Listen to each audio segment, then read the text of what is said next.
The following is a college football presentation of Television Sports USA, the Mizlu Television Network. From Fresno State University Stadium in Fresno, California, this is the 1984 California Bowl. Today, the University of Toledo, champion for the Mid-American Conference, beat the Rebels of the University of Nevada at Las Vegas, champions of the Pacific Coast Athletic Conference. 1984 California Bowl is sponsored by Toyota, who reminds you to buckle up and use child safety seats. It's a good feeling. By the U.S. Armed Forces, it's a great place to start. And by Coors, stock up now on the cold, refreshing taste of Coors, where you buy beer. Coors to you.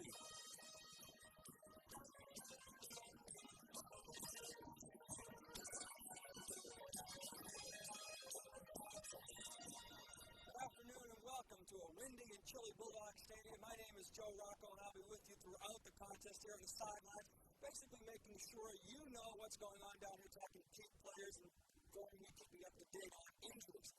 As far as the play-by-play color, we turn it upstairs to Gene Brown, Phoenix Oilers coach Ed Bile. The Mizlu Television Network welcomes you to the 1984 College Bowl football season, Game 1 on Mizlu, with Nevada, Las Vegas taking on Toledo here in the California Bowl. I'm with Ed Biles. Ed, how do you see the game? What's a classic offense versus defense? Toledo fifth-ranked defensively, Nevada, Las Vegas, high-ranked offensively. So you're going to see offense versus defense. Take your pick. And we have one of the bona fide stars in college football in America in Randall Cunningham of UNLV. Well, Randall's an All-American. These may be a big difference. Isn't that something? All right, we'll be back to the matchups with Joe Rocco. Right now, we'll take a break. We'll return after these messages.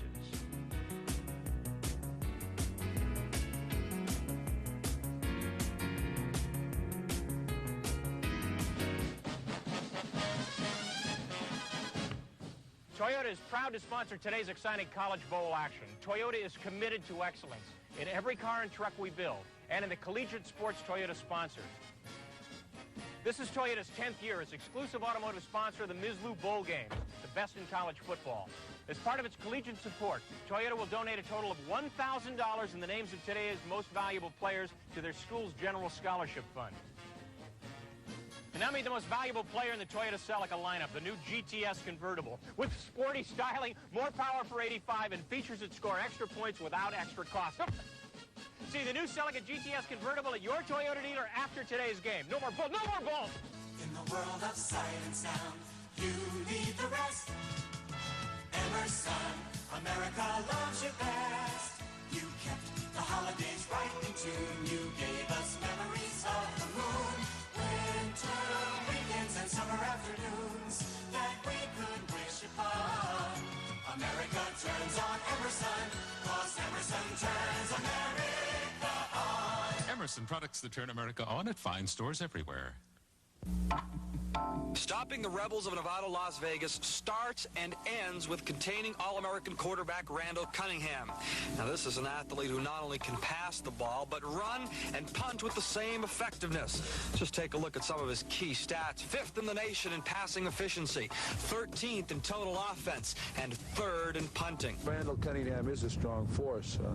I think that our whole program and season has been, built around him along with the other members of our team. The Rockets have such a good defense. Could you compare them to maybe another team you've played this year, and how did you do against them?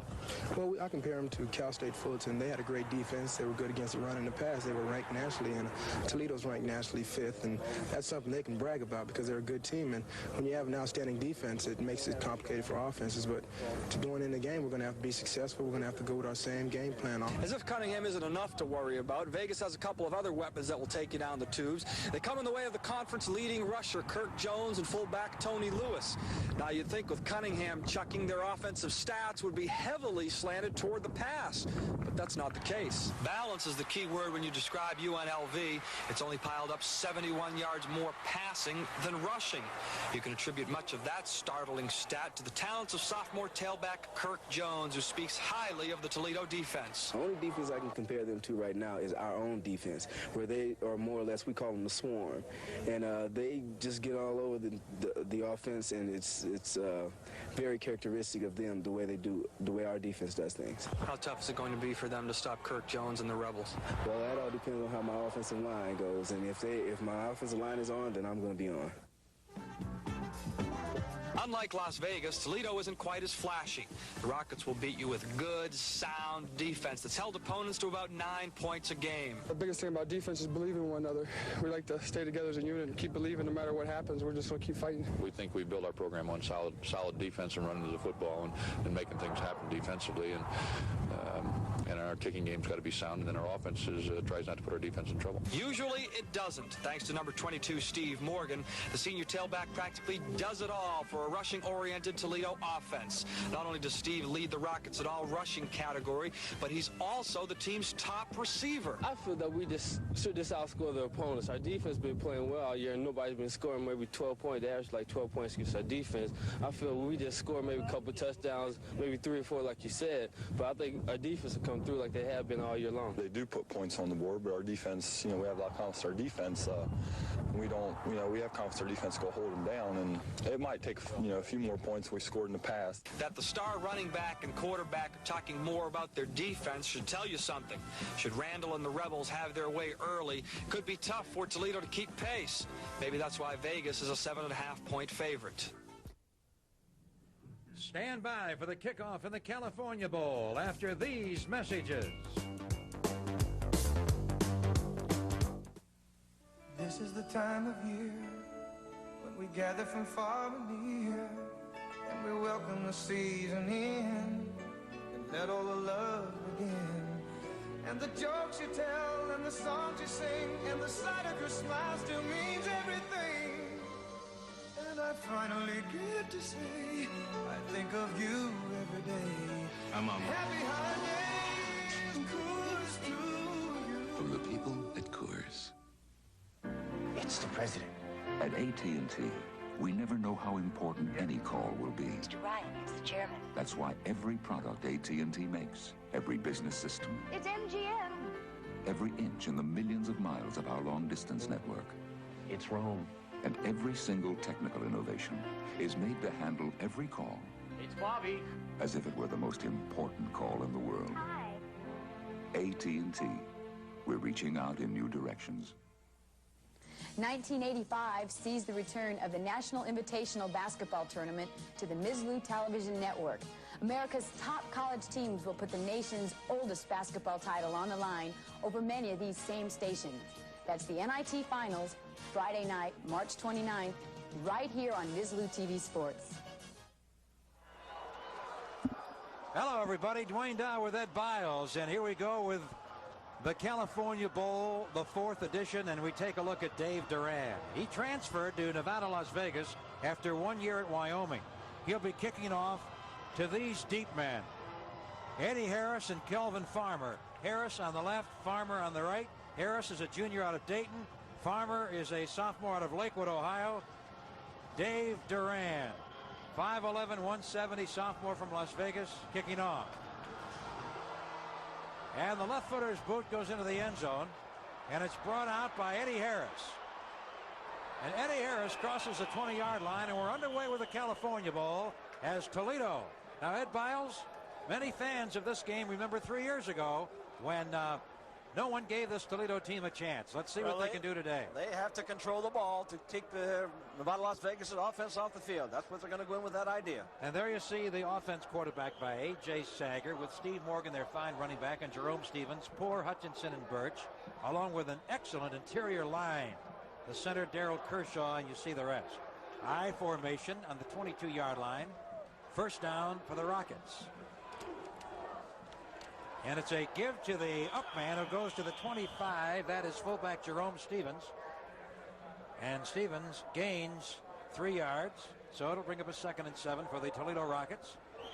And now you see the UNLV defense. London Cooper. Aaron Moog. He's a senior from Ontario, California. Led the linemen with 57 tackles. Also Walsh, Knox, Pickens, and the rest of that defense for Nevada, Las Vegas.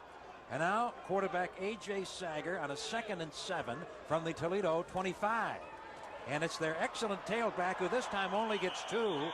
He's in the grasp of Aaron Moog, and it was Steve Morgan not getting much there, Ed. Well, this is what you're going to have to find out, whether Toledo's offensive line, the offensive line and defensive line is like kind of a 15-round fight. You got those, they're up there sparring. They're going to win some, they're going to lose some, but who controls that line of scrimmage?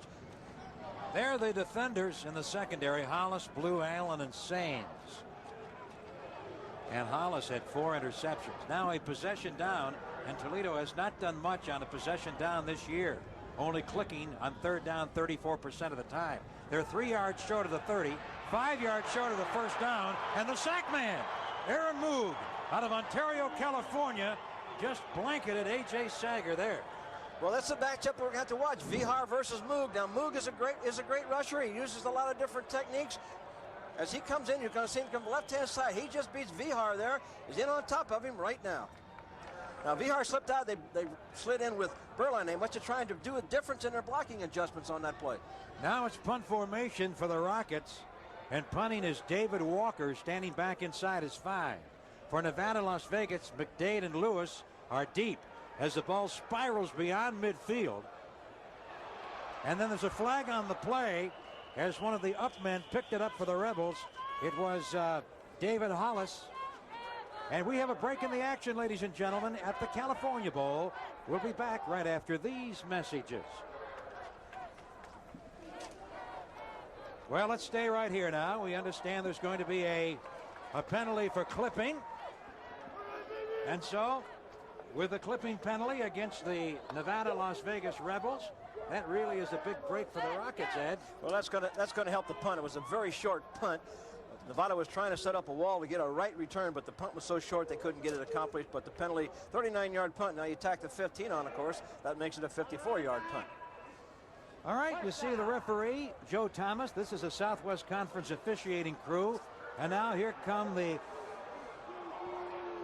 Nevada Las Vegas Rebels on offense, quarterbacked by this man, Randall Cunningham, senior, Santa Barbara, California. Already he's made the Kodak All-American team. Short drop as he throws left and he completes it. It is Michael McDade, and McDade He may go all the way. He may go all the way. At midfield with blockers in front. McVade directing his blockers, and he's finally brought down close to the 15-yard line of Toledo. And what a great run by McGade. This was just a quick out that turned into a long gainer due to McGade's running. He doesn't have great speed, 4.7 or so, but he did a tremendous job of reversing and coming back across the field. Quick 3-step drop by Cunningham, delivers the ball quickly to the outside. McDade catches it, and now he evades a tackle, but instead of going upfield, he goes all the way back around the other side. And the Nevada Las Vegas players, you see him picking up the blocks there. He just didn't have the speed to get into the end zone. All right, now on the 16-yard line as we're back to live action, it's first down for the Rebels on the Toledo 16. And it's a give to fullback Tony Lewis, who only gains a yard and is met by some stiffening resistance by the Rockets, led by Bob Beamer and Steve Hoyt, the defensive ends. There you see Tony Lewis. He gained over 800 yards this year, Ed. Well, he did, but I think you're going to find that the passing game will determine it. And I think, again, you see the backs and receivers, Cunningham, the quarterback, Jones and Lewis, McDade, Gladley, and the tight end, LaFrance. A lot of talent there, isn't there? Great talent. All right, now we have a second down. Second down and 8 from the 14-yard line of Toledo. And we have whistle stopping play. You saw the lineman stand up, and a lot of action there at the line of scrimmage. Well, what happened then, Toledo had a safety blitz up. And when they saw the safety man running up, one of the Nevada Vegas offensive linemen jumped and moved. They'll get the 5-yard penalty. 95 there is Wayner Jones. He had 8 tackles for losses this year for the Toledo Rockets. And now let's go to the referee, Joe Thomas.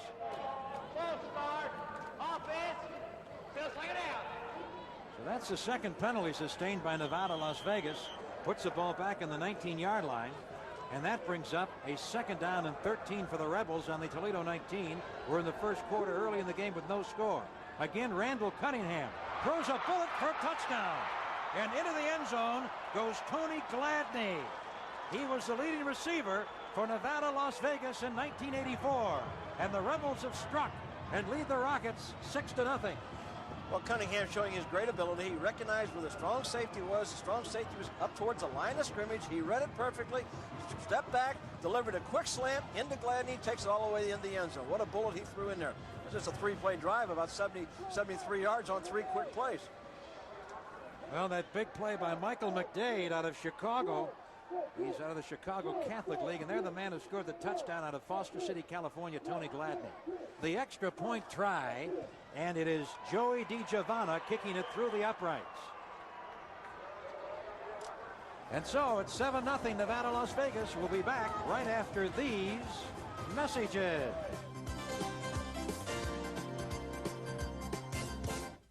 If you've got what it takes and really care, there's a special kind of life you'll want to share. Serving your country is a special call. It's good for you. It's good for all. Not all who try fit the bill. It calls for brains. It calls for skill in the Army, Navy, Air Force, Marines. High tech and the services go hand in hand. It's a whole new world. You're in demand in the Army, Navy, Air Force, Marines. You'll move up. You'll feel proud. You'll stand out above the crowd in the Army, Navy, Air Force, Marines. But most of all, you'll earn the respect of the people and country you're there to protect in the Army, Navy, Air Force, Marines. It's a great place to start.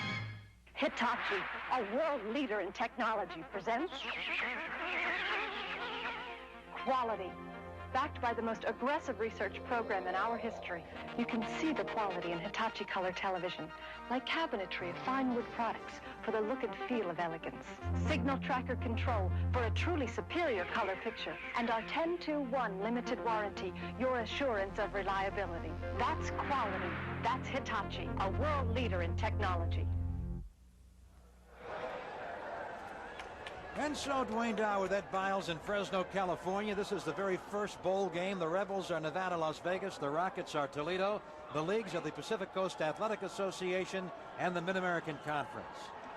And now for Toledo, Eddie Harris and Kelvin Farmer, with Harris on the left and Farmer on the right. Ready for the kickoff by Dave Duran, the sophomore left-footed booter, and he gets the ball into the end zone. And Eddie Harris decides to go down on one knee. It's a touchback. And now let's take a look at another angle on that Nevada-Las Vegas touchdown. Well, you see it's from ground level now, from the opposite sideline. We're going to have some shots today where the opposing sidelines will see each other. He just threw the bullet in there. Great play, great catch. He's doing a lot of audibling at the line of scrimmage. You're going to see him trying to pick apart that zone coverage of the Toledo Rockets. And you saw him carry Mark Brandon, the excellent defensive back, into the end zone with him from Toledo.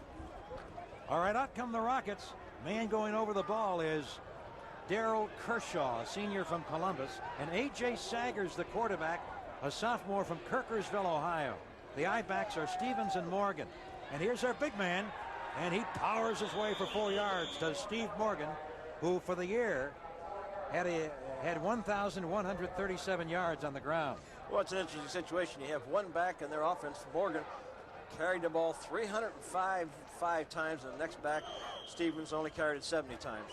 Those interior linemen for Toledo, and tackle to tackle, this is certainly, as you see, the Nevada-Las Vegas offensive line there, and of course we'll get to that a little later. And right now Toledo coming up from the 24-yard line on second down for the Rockets and 6, and they have to generate some offense. Again, it's the tailback, but this time it is Morgan going nowhere, and they were meeting him there in great numbers were the defenders from UNLV. Well, they tried to run a trap in there. Toledo will run a trap. They'll use a guard trap and also sometimes run a tackle trap.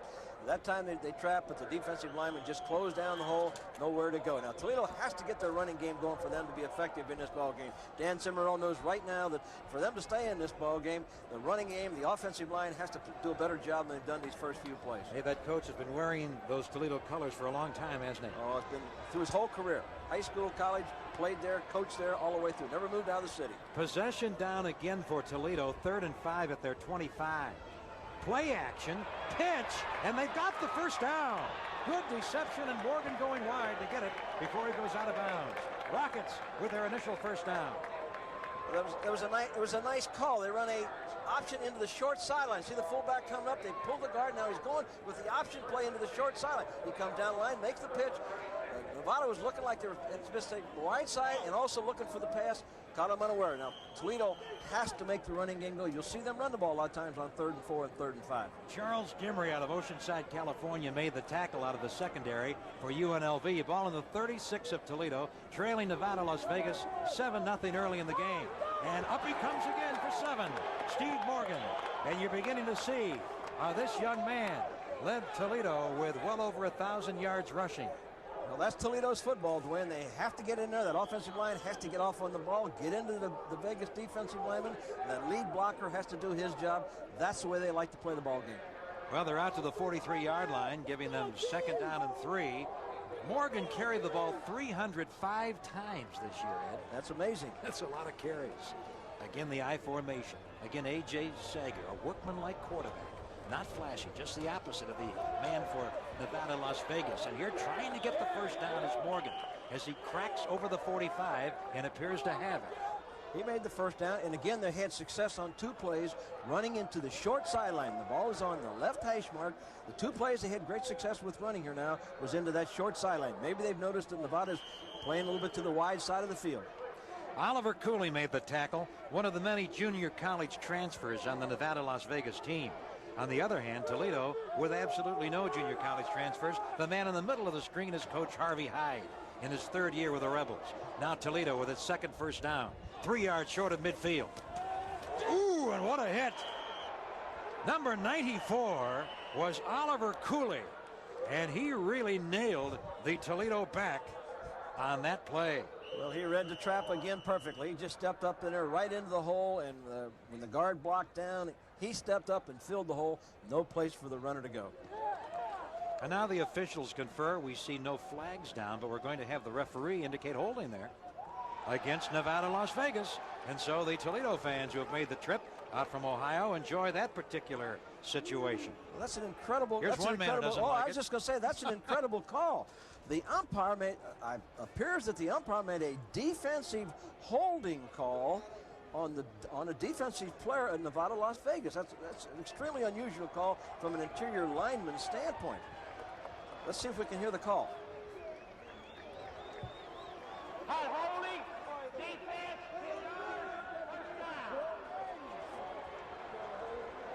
Yes, rarely Well, do you Harvey see a Hyde call. doesn't believe it. I'm sure he's upset with that, as any coach on the sideline would be on a running play. Normally that call might be made. Apparently, one of the defensive linemen from Harvey's look there must have grabbed the center and what all coaches teach. Shrug the guy, get rid of the guy, and get to the ball. 3rd penalty on Nevada, Las Vegas here early in the game. Now, they're in a pro set, are the Rockets, for the first time today. Sager looking, throwing over the middle. Hits his man for a short gain, and it's Morgan. Morgan had 33 catches for 269 yards during the year. So he really was a workhorse. I'm sure that's unusual for Toledo to put the ball up in the air on first down, and maybe they feel that they have to break their tendencies a little bit today in this bowl game, because normally they don't want to put the ball up unless they absolutely have to.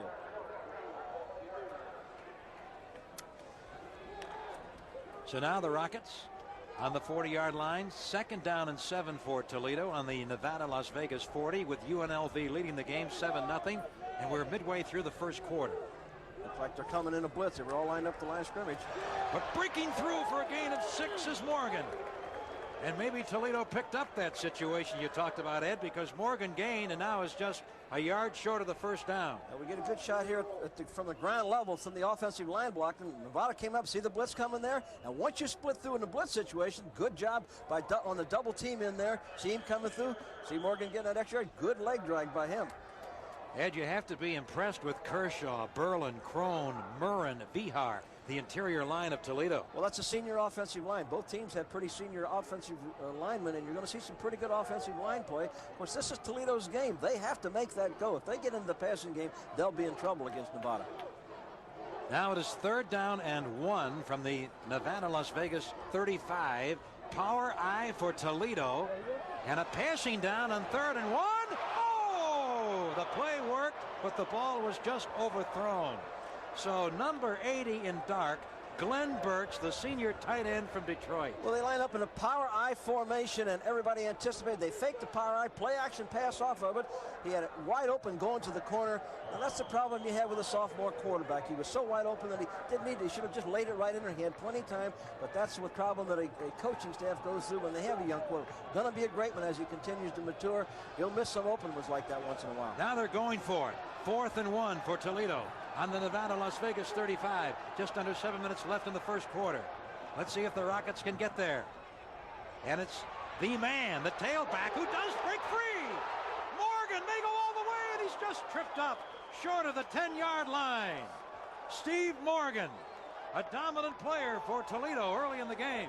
Well, he did a great job of setting this play up. As he takes a toss here, it looks like he's going to go inside the blocks. He dips inside. Now he fights to get back outside. Now it's a foot race, and he just gets a hand cut on him down here, trying to make a cut.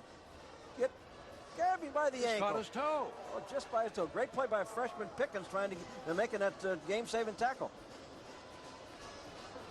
Here it is from another side. You see him come from the opposite sideline now. We've got a camera that shows you from the opposite sideline how the Vegas coaches looked at that.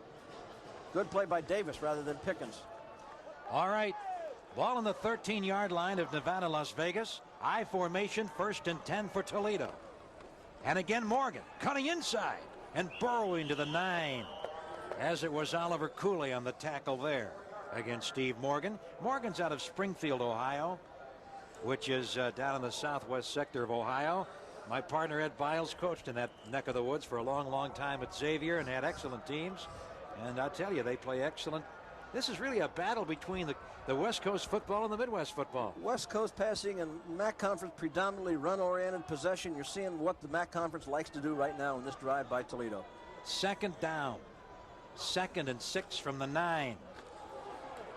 Morgan follows his blockers and goes to the 5 before he is driven back, and number 68 was Keith London. Once again, we're seeing him have success running the ball back into the short sideline. On this time, again, they ran that ball back into the short sideline. A little bit of rain coming down now, Dwayne, and umbrellas are beginning to go up. This could be a great ball game. Hope it doesn't get disturbed by too much rain. And Coach Dan Simrell and company. Simrell replaced Chuck Stobart, whose last coaching triumph at Toledo was in the initial California Bowl 3 years ago. Now from the 5-yard line, 3rd down and 2. Power I for Toledo. Morgan coming up the middle and driven back. And he was hit first by 94 Oliver Cooley, who has had a good early game on defense for the Rebels. Well, Nevada made that adjustment, recognizing that they've been going into that short sideline. This time Nevada overplayed the short side, had the perfect defense called for the play that Toledo had attempting to do. It looks like Toledo's going to have to settle for a field goal here. Well, Nevada, Las Vegas has got to be looking for Morgan by now, right? Well, they know that he's going to run the ball, 305 times during the season. The other guy 70. No question where they're going to go there. Walker will attempt a field goal from 22 yards out. Kent Bishop, senior captain, will hold. This is David Walker of Archbold, Ohio. Kick is up and is good. And so on a 22-yard field goal, Toledo has scored, and Nevada Las Vegas lead is 7-3. We'll be right back after these messages from your local station.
And there's the scene here at the California Bowl in the San Joaquin Valley. We're in Fresno, California. We're south of San Francisco, north of Los Angeles. And the deep men for Nevada, Las Vegas are Byron Brown. He wears number 24 on the near side, and Rod Emery, number 43 on the far side. There is David Walker, whose 22-yard field goal gave Toledo its first points of the game after a long drive. He did a good job getting that field goal off. There was penetration inside, somewhere between the center and guard or guard tackle. There was good penetration. The field goal was almost blocked. We need to watch for that in the future. Temperature is in the low 50s. There appears to be a crosswind right now as Walker kicks one along the ground. And it's one of the up men who crosses the 20 and breaks free. And this is Elbert Woods carrying the ball. Elbert Woods, who is a reserve fullback behind Tony Lewis, and he made that into something. Well, he's a freshman out of Louisiana. I think they call him Icky, don't they? 33-yard return, did a great job catching that ball. Now, we felt like Nevada, Las Vegas was very good. Look at the returner. See, he takes that now. The outside contained man for Toledo didn't do his job. One of the young men is responsible for staying outside there. He didn't contain it. He got caught inside. That allowed that runner to get back to the outside. And David Walker, the kicker, made the tackle. I don't like your kicker making a tackle. Okay, Coach. I'm rolling right and stumbling behind the line of scrimmage is quarterback Randall Cunningham. So Cunningham lost his footing on the natural grass surface here in Fresno, and now it is going to be 2nd and 12 for the Rebels. Well, that field is just a little bit damp, not from the rain because it hasn't rained here much at all today, but the field was damp yesterday afternoon when we were out there. Apparently the moisture, they're going to be a little slipping and sliding. And here's a look at Randall Cunningham, 6 feet 4, 198 pounds, tremendous natural talent. Big loping strides. He looks left. He can run, and he does, but he is brought down at the line of scrimmage by Bob Beamer, 3-year starter at left end out of Concord, Michigan. Well, the whole key to that play defensively from Toledo's standpoint was the coverage. They did an excellent job of covering the receivers downfield. He had plenty of time. No one got open. Then he had to run, and they had him contained that time. Now we're looking at a third down situation, and he'll do a lot of audible at the line of scrimmage, taking a good look at the strong safety, 40 Patton. He'll look where he's at, know where he is at all the time. 3rd down 11 from the Toledo 45 for Nevada, Las Vegas, leading late in the first quarter, 7-3. A bullet pass, and he laid it right in to number 89, Tony Gladney, the leading Rebel receiver.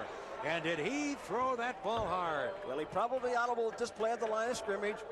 40 Patton was up. He came on a strong safety blitz. You'll see him come from the outside of your picture there. He was picked up perfectly.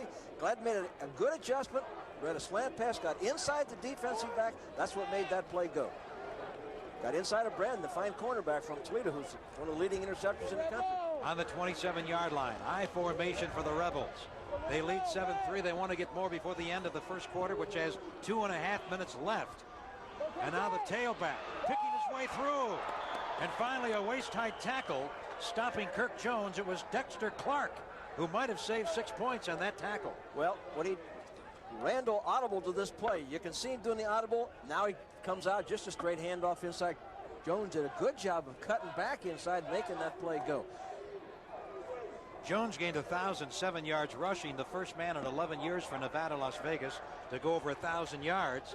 Mike Thomas, who went on to play with the Washington Redskins, holds a single season record of 1,741 yards for the Rebels. Now it's 2nd down and short from the 19. And overthrown, intended for Tony Lewis, the fullback, but Cunningham just missed him. Oh, he was wide open out there in the flat, though. If he catches that, he takes that one into the end zone. Cunningham just missed him. There's the number 1 defensive player, Mark Brandon, 2nd in the country interceptions a year ago. This year, lots of interceptions, up 9th or 10th. Good defensive back.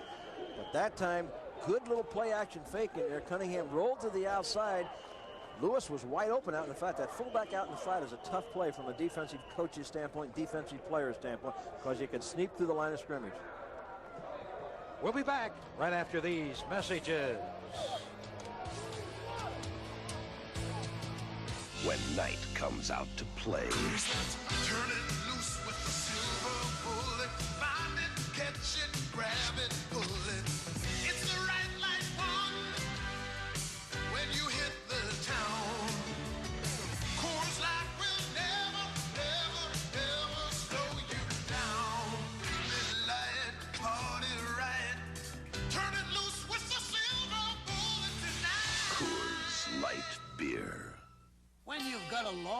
way to go. It's nice to go with a friend. The 1985 Toyota Standard Bed truck toughened up this year with more horsepower than ever, so you'll know it can carry its share of the load. The new Toyota Standard Bed truck at only $59.98. Friend, you're worth twice the price.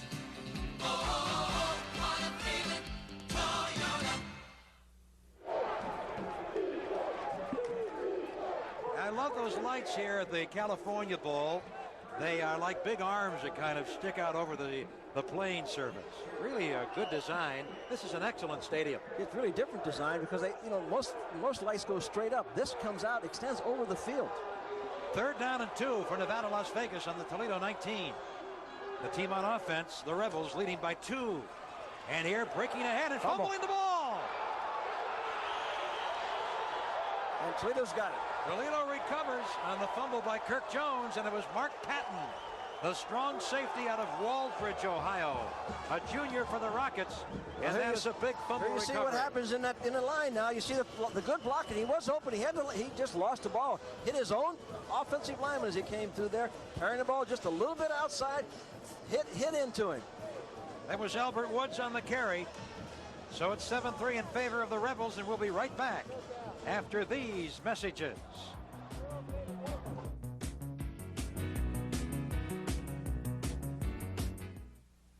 If you use antacids that don't seem to work well enough for you or fast enough for you, maybe they're not strong enough for you. But today, there's double-strength Mylanta 2, the antacid that concentrates nearly twice the medication for nearly twice the acid-neutralizing power of any leading brand. So when you need an antacid, try one that's strong enough for you. Double-strength Mylanta 2, concentrated with nearly twice the antacid medicine. Now in 5-ounce liquid and tablets. Sharp Quartz. Now, the better watch buy. Sharp, only $9.95 to $59.95. Compares to other brands that sell for much more. Sharp Quartz, with quality and dependability you can trust. Today's active people can enjoy luxury styling for dress or sport at value prices from Sharp. Now, the better watch buy.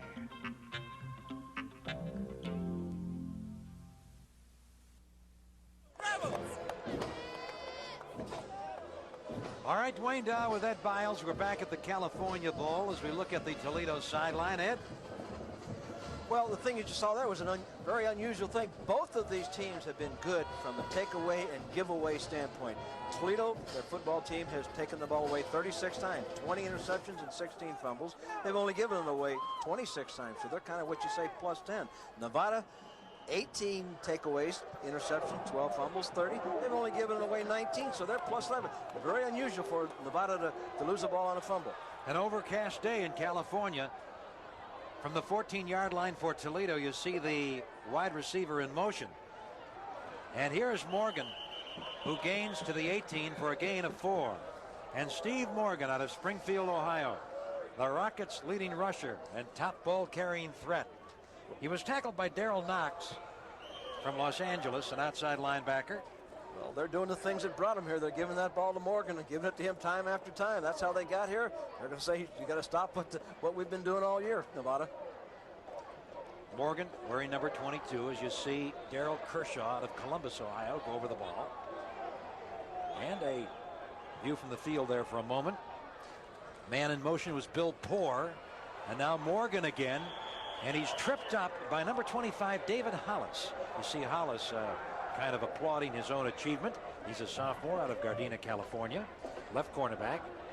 Well, Dwayne, what's happening now, Nevada recognizing the fact that Toledo is going to the short sideline a lot. Toledo went into motion. That cornerback moved up there to Hollis, moved up to line of scrimmage, and he really came hard from the outside to force Morgan to take that ball back into the inside, which they're cutting down the running room into that short side of the field. 25 seconds left in the first quarter.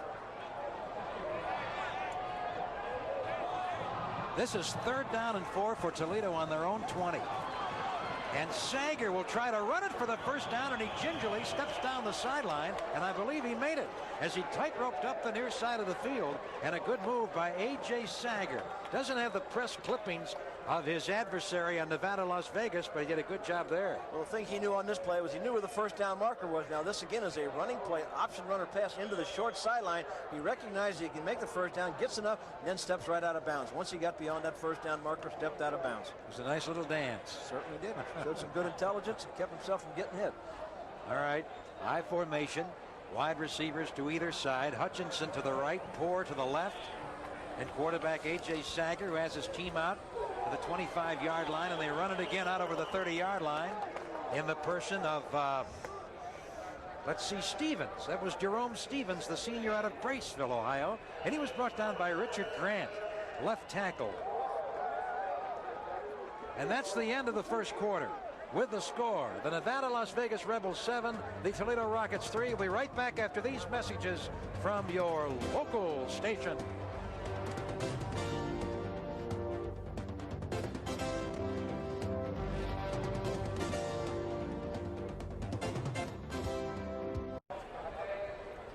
Hey, should we go down to the sideline, Raj? Hey, Raj. Well, you know, it's raining. I mean, how much is it raining, you know, right? Just remember, again, hang on to... Okay.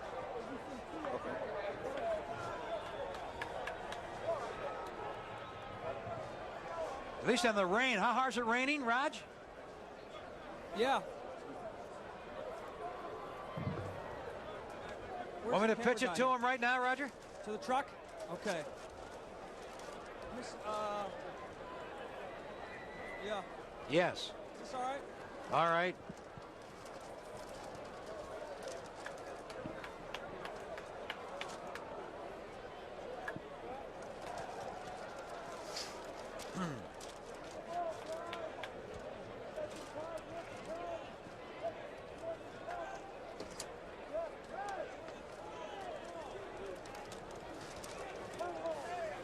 As we approach starting the second quarter with Nevada, Las Vegas leading Toledo 7-3, let's go down to the sidelines at Joe Rocco. Joe, how hard is it raining right now? Well, Dwayne, as you can see, we have the umbrellas out down here starting to come down pretty good. However, Bulldog Stadium is a field that holds rain pretty well. Of course, unless we get into a downpour, we'll keep you posted. Right now, it's windy. It's kind of miserable down here.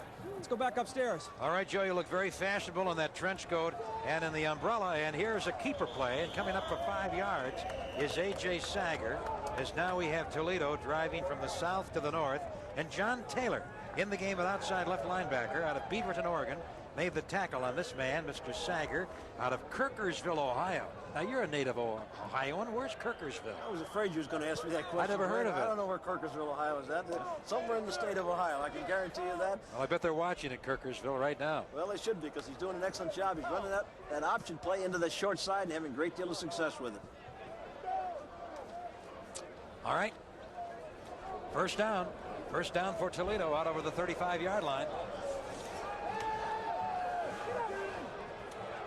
Sager throws, and it is complete to Jerome Stevens, the fullback. But there's a penalty on the play, and that's usually where you're going to see a holding call. A penalty back at the line of scrimmage, and I wouldn't be a bit surprised to see this play come back. They continue their situation, though, Dwayne, of putting the ball up in the air on first down, and that's unusual for them. So the officials confer, and we'll take a look and see exactly what the decision will be from referee Joe Thomas. Oh, personal foul? Against Nevada, Las Vegas, though. And so all of the penalties have gone against the Rebels here in the early portion of this game. And that'll be tacked on. Again, that was at the line of scrimmage with the umpire. That's two calls by the umpire. It was a little bit unusual. He made a good job of going back, setting up, and throwing the ball. He threw in the zone coverage there. You see the one guy go to the outside, the other man does a curl in. He was wide open in the seams of the zone.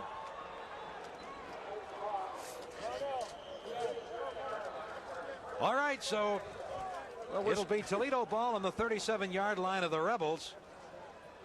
And away we go, as Nevada, Las Vegas has sustained 4 penalties for 45 yards. First down on the 37-yard line of Nevada, Las Vegas. I formation. And a give to the tailback. And a good gainer. Down close to the 20-yard line goes Steve Morgan. And Morgan on the way to a big day. Well, he ran that lead play into the short side again. Good job of blocking in. Good job of blocking inside. See the lead block by the fullback Stevens. Now Morgan breaks it to the outside. Shows that he has decent enough speed to get down there. Look at him lower his shoulder first. He's not a big back. You're talking about a guy 5'11", 190. Watch him lower the shoulder. Good line blocking in there by the offensive line. But watch him lower the shoulder down here and go into that defensive back and punish him. He gives rather than receives. One of the things you say, you know, like in the Bible says, better to give than receive. He believes that in running the football. All right, from the 20-yard line now, it is 1st and 10 for Toledo. And again, Morgan. And look at a good inside move. He was finally brought down by Gentry Walsh, the outside left linebacker, and a good below-the-knee tackle. And Mr. Morgan has really done a job for the Rockets here out of Springfield, Ohio. He actually threw a touchdown pass this year to Bill Poor in Toledo's victory over Eastern Illinois. But that offensive line, Murin, Crone, Kershaw, Byrne, and Vihar doing an excellent job. And the lead blocking by Jerome Stevens is outstanding on this drive. 2nd down, 2nd and 5 for Toledo on the UNLV 15. Toledo trailing 7-3 early in the 2nd quarter. I formation. And it is Morgan on a sweep left. He tries to stiff arm Walsh, and Walsh finally pushed him out of bounds. Well, that was a good play by Gentry Walsh. Now this time he got his hands on the offensive lineman, just rode him down the line of scrimmage, and when Morgan tried to go to the outside, look at this, Morgan's already got 94 yards just early in the 2nd quarter on 16 carries. He's a workhorse, isn't he? Well, he's on his way to a 200-yard day the way this game is going. We have played just over a minute and a half here in the 2nd quarter. And we've seen just exactly what we anticipated. Toledo, the running team, having to control the football, wanting to keep Randall Cunningham on the bench. Cunningham early, of course, showing the passing game going. Sager under center on 3rd down. 3rd and 5 for Toledo on the Nevada-Las Vegas 15-yard line. And a flag on the play. Too much time, Ed? Yes, too much time. Well, that is going to hurt the Rockets. This will put him back on the 20-yard line, and instead of 3rd and 5, it'll be 3rd and 10. And we talked earlier, this is not really a good team on 3rd down. Well, that's the type of situation that Toledo does not like to find themselves into. And you can see Dan Simmerl doesn't like that situation either, because he knows that they're really not good in this situation. And so far, Nevada, even though they've bent a little bit and given a little, they have tightened up when they've gotten down into the scoring area. Well, Glenn Birch, their starting tight end, came out of the game. You saw Coach Simmerl talking to his replacement, Jay Walsh, a senior from Allen Park, Michigan, who sat out all of 1983 and some of this year after knee surgery, but he's now in the lineup. They have double tight end. You see Walsh going to the right side of the formation. Short drop, looking, throwing, and one of the defenders for the Rebels knocked that ball down. Keith London got his hand on the pass from A.J. Sager, and now the kicking team comes on for the Rockets. Well, this is a good job of the defensive lineman of Nevada, Las Vegas. They start their rush. When he comes in there, watch the hands go up the defensive lineman. See all their hands beginning to go up? The big hand there, put a little. Good job by London. Get his hand up, put his hand on the ball. And, of course, now they're going to have to settle for a field goal attempt. David Walker earlier kicked one from 22 yards out. This one from 37 yards out. It is high, and it is to the left and no good. And so the Rockets, who were aided by penalties and some good offensive play by quarterback A.J. Sager and Steve Morgan, couldn't make it. We'll be right back after.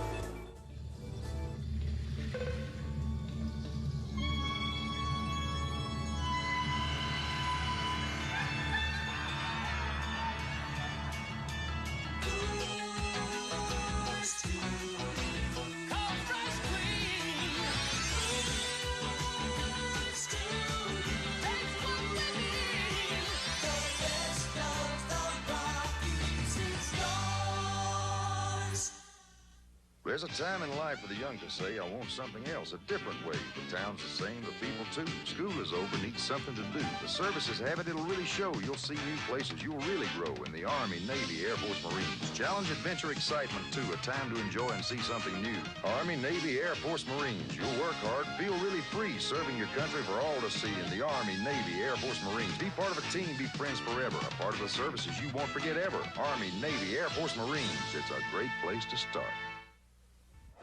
Well, as we look at Rocky the Rocket, who in the past has been a female, but this year is a male, we are back at the California Bowl looking at the Nevada-Las Vegas offense. Ed Miles? Well, we're going to see the passing game again. Cunningham trying to read off the secondary. Nevada's defense holding things up. Randall Cunningham is the man at the controls. 8,020 career passing yards for this man, for this team. And he drills one that is incomplete. And as that was intended for the wide receiver, Tony Gladney, we go to our sideline man, Joe Rocco. Joe? All right, we've got the Toledo quarterback, A.J. Sager, to my left. A.J., Vegas doing anything in there to cause you problems that maybe you didn't expect? No, so far they're doing just exactly what we saw on film and trying to put a lot of pressure on the quarterback and rolling up a lot of man coverage on the receivers. What kind of a come-behind team are you? Hopefully pretty good. We're moving the ball right now. We just got to put the ball in the end zone. Thanks, A.J. And on 2nd and 10, Kirk Jones, the Rebels' top rusher, meets stiff resistance as Alan Harbison, the nose guard, senior from Toledo, stopped him. Nevada, Las Vegas showing, say, if you're going to run that ball in this short sideline, we're going to run it in that short sideline too. One of these teams, and probably Nevada, running that ball in the short sideline. Look for them to somewhere quickly come back on a 1st or 2nd down, run a type of reverse off that play, because you get everybody pursuing into that short side, give a speed person the ability to run to the outside. Nevada, Las Vegas, an excellent team on 3rd down, and they are facing 3rd and 7 now from their own 23 with a 7-3 lead over Toledo early in the 2nd quarter here at the California Bowl. A beautiful spiral right into the chest and the hands of Gladney, who couldn't hold it, but there's a flag down. Well, I think what he called, and I think he called this on McGuire, the defensive back, was that he really came in there and punished Gladney right at the end of the play. Toledo fans, of course, not appreciating it. It's a personal foul.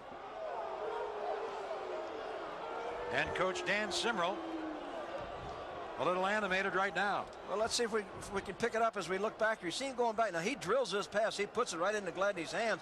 At the end of the play, when the ball hits in his hands and comes off right there, now, boom, here comes McGuire. Oh, that's a tough call from the official standpoint. That young man didn't know that he didn't catch the ball. Very difficult call from the official standpoint, very difficult. I don't blame Coach Simrel for being upset on that call. Official should have been in no position to make that call. Should have got help from the other officials.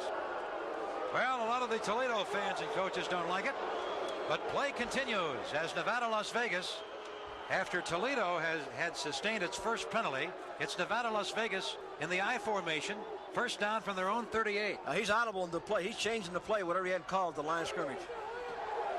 And Cunningham giving to Jones, who went nowhere. The Rockets were right there en masse, led by nose guard Alan Harbison, and 29 getting up Clayton Moore. There's a penalty on the play. It's like it's going to be holding against Nevada, Las Vegas.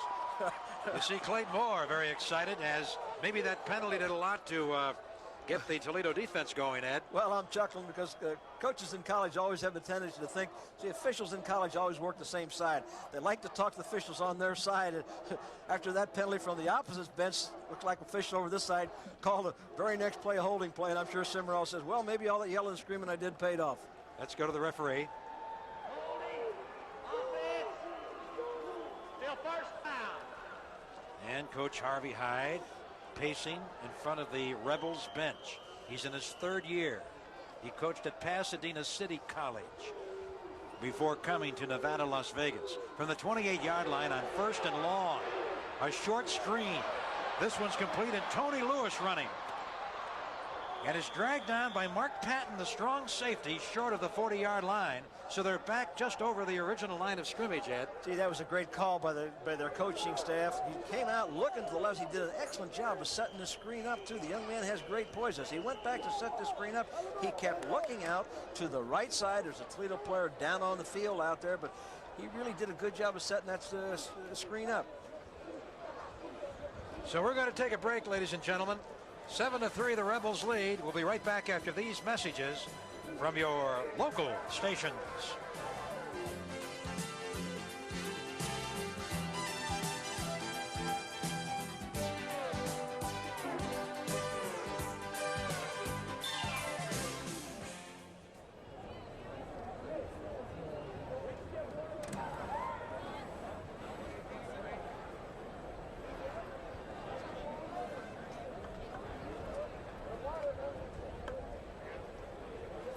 Let's go. Water on.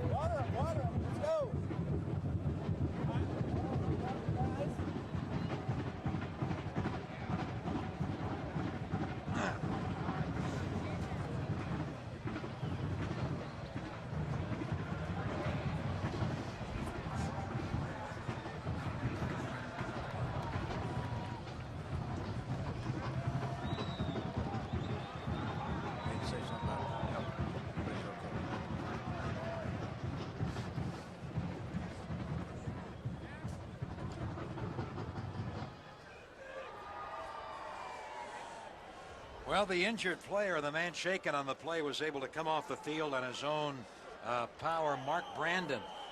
He's all right. Looks like he's okay. Came off on the own sideline. Probably shaken up a little bit. They're taking a good look at him. Their team doctors won't put him back in the ball game unless he's absolutely ready to go. He is Toledo's outstanding defensive back. So Bryant Jones is in there now as a throw to the wide side of the field is complete to Michael McDade. Cunningham to McDade. And it didn't take him very long to pick on that replacement. Brandon went out of the game. Jones was in there, laid back off, and to come right out through a quick out to the side of the field where Brandon normally would be playing. That open side cornerback, a lot of pressure on him in college football. This is Michael McDade, who went to Chicago Vocational High School in the Chicago Public League. He had 43 catches for 471 yards during the season. And now they're at midfield are the Rebels, leading 7-3. We're still very early here in the second quarter. It is first down for Nevada, Las Vegas. They're in the pro set formation. Once again now he's audible and changing the play at the line of scrimmage. Cunningham drills it, and he hits his man.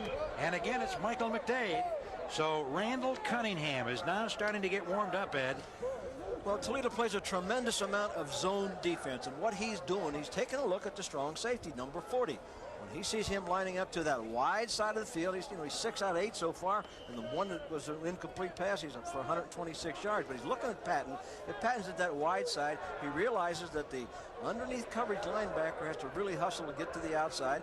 That's why they have a tremendous passing game. Cunningham can execute these plays. Second and short from just outside the 40-yard line. There's the reverse we talked about. There's That's the reverse. Right, the reverse play. And a big gainer for Ray Taylor. Ray Taylor out of Compton, California, a junior, subbing for Gladney in the formation for Toledo. And a first down for the Rebels. Well, we talked about that earlier. We anticipated that they running into that short side. Here he is. He faked the handoff to Jones. Here comes Taylor around to the outside now. One more block there, and he's taking that into the end zone. Wide open style of play by Nevada, Las Vegas. Doug Eicher, 67, threw a nice block on the play. And Harold McGuire, free safety, made the Toledo tackle. So now Nevada, Las Vegas leading 7-3. Still early in the second quarter. Inside Toledo's 25. And carrying the ball is number 2, Tony Lewis, the fullback from El Camino High School in Los Angeles, California. Well, that's the first time we've seen him run a draw play. And, of course, with the passing attack, that's one of the things that goes with it, the draw and occasionally a trap. We're seeing classic West Coast football, wide open versus the Mid-American running style. Now, the running style, you have to put points on the board. Toledo has been unsuccessful so far. From the 23-yard line, 2nd and 7 for Nevada, Las Vegas on the Toledo 23. Cunningham, and he overthrows his man. He looked for 82 Ray Taylor, the man who earlier made that reverse run, and threw it too high. That brings up a 3rd and 7. That's just a repeat of what we talked about there a little bit earlier. He had Taylor in the short side of the field, Toledo putting their zone into the wide side. He was open because that defensive back has to give off. He thinks that Taylor might be going deep, so he goes down, breaks to the outside. Very difficult coverage from the linebacker standpoint, and you're going to see them doing an awful lot of that. That's their quick series, their so-called 90 series, where he takes 3-step drop, delivers the ball. 3rd down, 3rd and 7 from the 23 of Toledo. Big play. Cunningham getting the protection he needs and throwing the ball complete in traffic inside the 10. And it's number 81. Brandon made the tackle. That's good play by LaFrance now. That time the tight end, as he goes down, you see him reading the coverage. Toledo said, watch LaFrance push off a little bit, get himself open in the zone now. He hits him in between the coverage of the zone. Brandon catches the ball. Now the defensive back has to come back in and make the tackle. Good reading by Cunningham on that play. Mixing up, going to the outside. This time coming back to tight end LaFrance. 85, Reggie LaFrance, as we see one of the spectators here in the California Bowl. First down and goal from the 7-yard line. Randall Cunningham throws. And it is a touchdown for the Rebels as Kirk Jones goes in. And now Nevada, Las Vegas driving for a score that gets them ahead 13-3. Now that's a companion play of the first touchdown. Remember early in the game where he threw the slant pass to that receiver. This time the receiver ran the slant pass, but now the back, Kirk Jones came out of the backfield into the flats. You'll see on the outside of there, if you see the split end will come on the slant play. You see Cunningham looking for him. See the Toledo players react to that, but he comes off, throws the ball out to Jones. Jones takes it into the end zone. Good job, good call by Cunningham. Good job of mixing up the defensive people's thinking. So Nevada, Las Vegas A team that played 12 games during the course of the season because they played a game at Hawaii, enabling them to play 12. And the extra point try is no good. It hit the goal post, bounced off to the left. That could be a big play later on the ball game. Next extra point. Joey DiGiovanna hit the left upright. 13-3, Nevada, Las Vegas leads. And we'll be back right after these messages. McElroy, McElroy. You don't have to be a wizard to know that the Toyota Tercel is one of the surest ways to get from one place to another with more room inside than any other subcompact. I'm not afraid. The 1985 front-wheel drive Tercel, Toyota's lowest priced car. It's got what it takes to get you where you want to go, even if it's just somewhere over the rainbow. Oh, what a feeling. Toyota. If you use antacids that don't seem to work well enough for you or fast enough for you, maybe they're not strong enough for you. But today, there's double-strength Mylanta 2, the antacid that concentrates nearly twice the medication for nearly twice the acid-neutralizing power of any leading brand. So when you need an antacid, try one that's strong enough for you. Double-strength Mylanta 2, concentrated with nearly twice the antacid medicine. Now in 5-ounce liquid and tablets.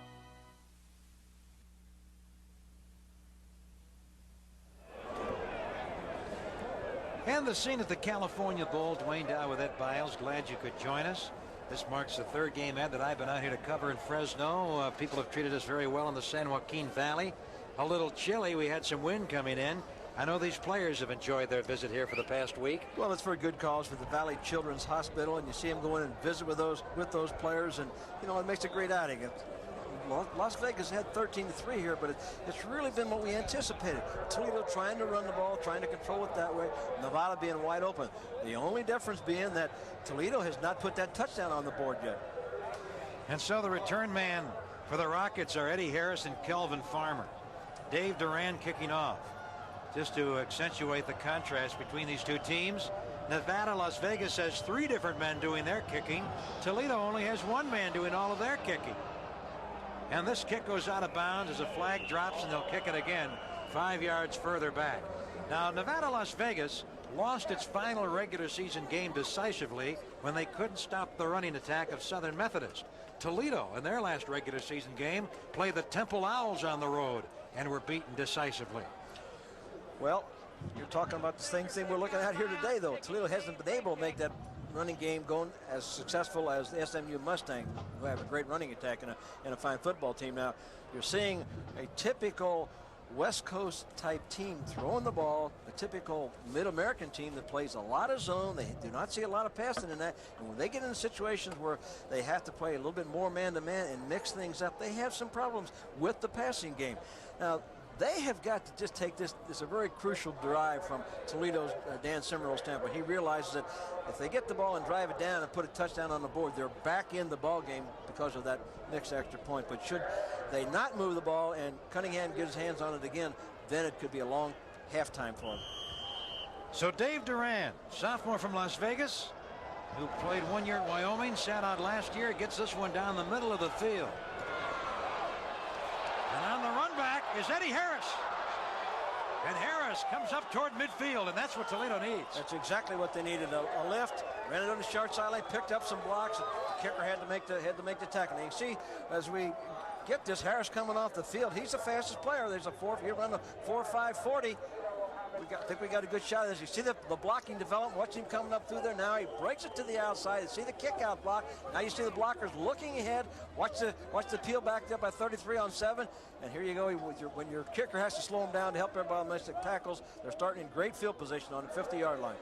So let's see what the Rockets can do, trailing Nevada, Las Vegas 13-3.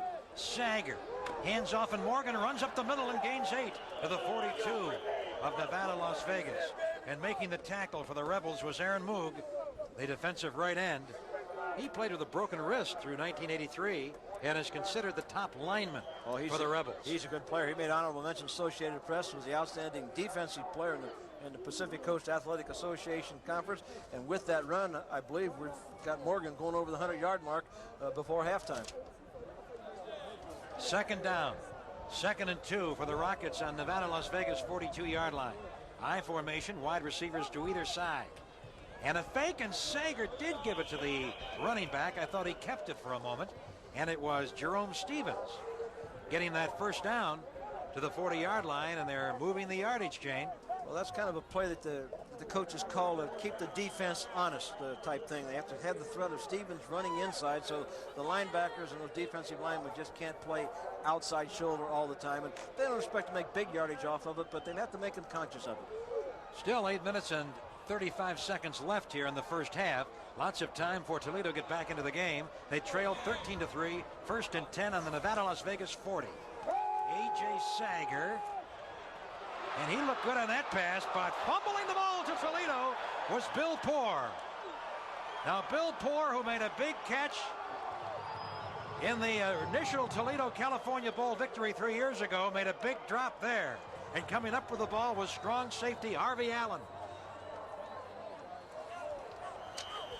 We'll be right back after these messages from your local stations.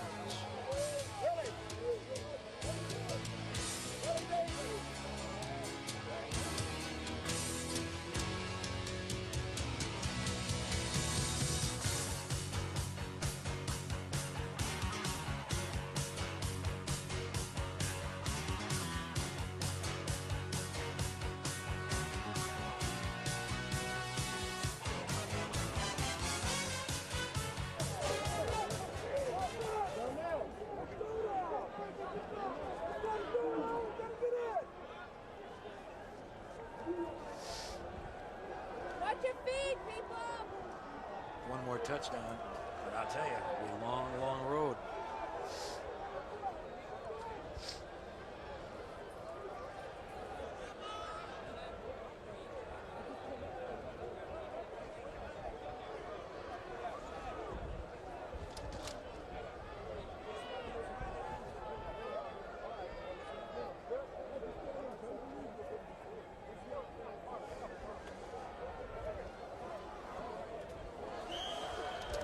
All right, Dwayne Dow back with you, ladies and gentlemen, along with Ed Biles, and we are at the California Bowl where it is 13-3.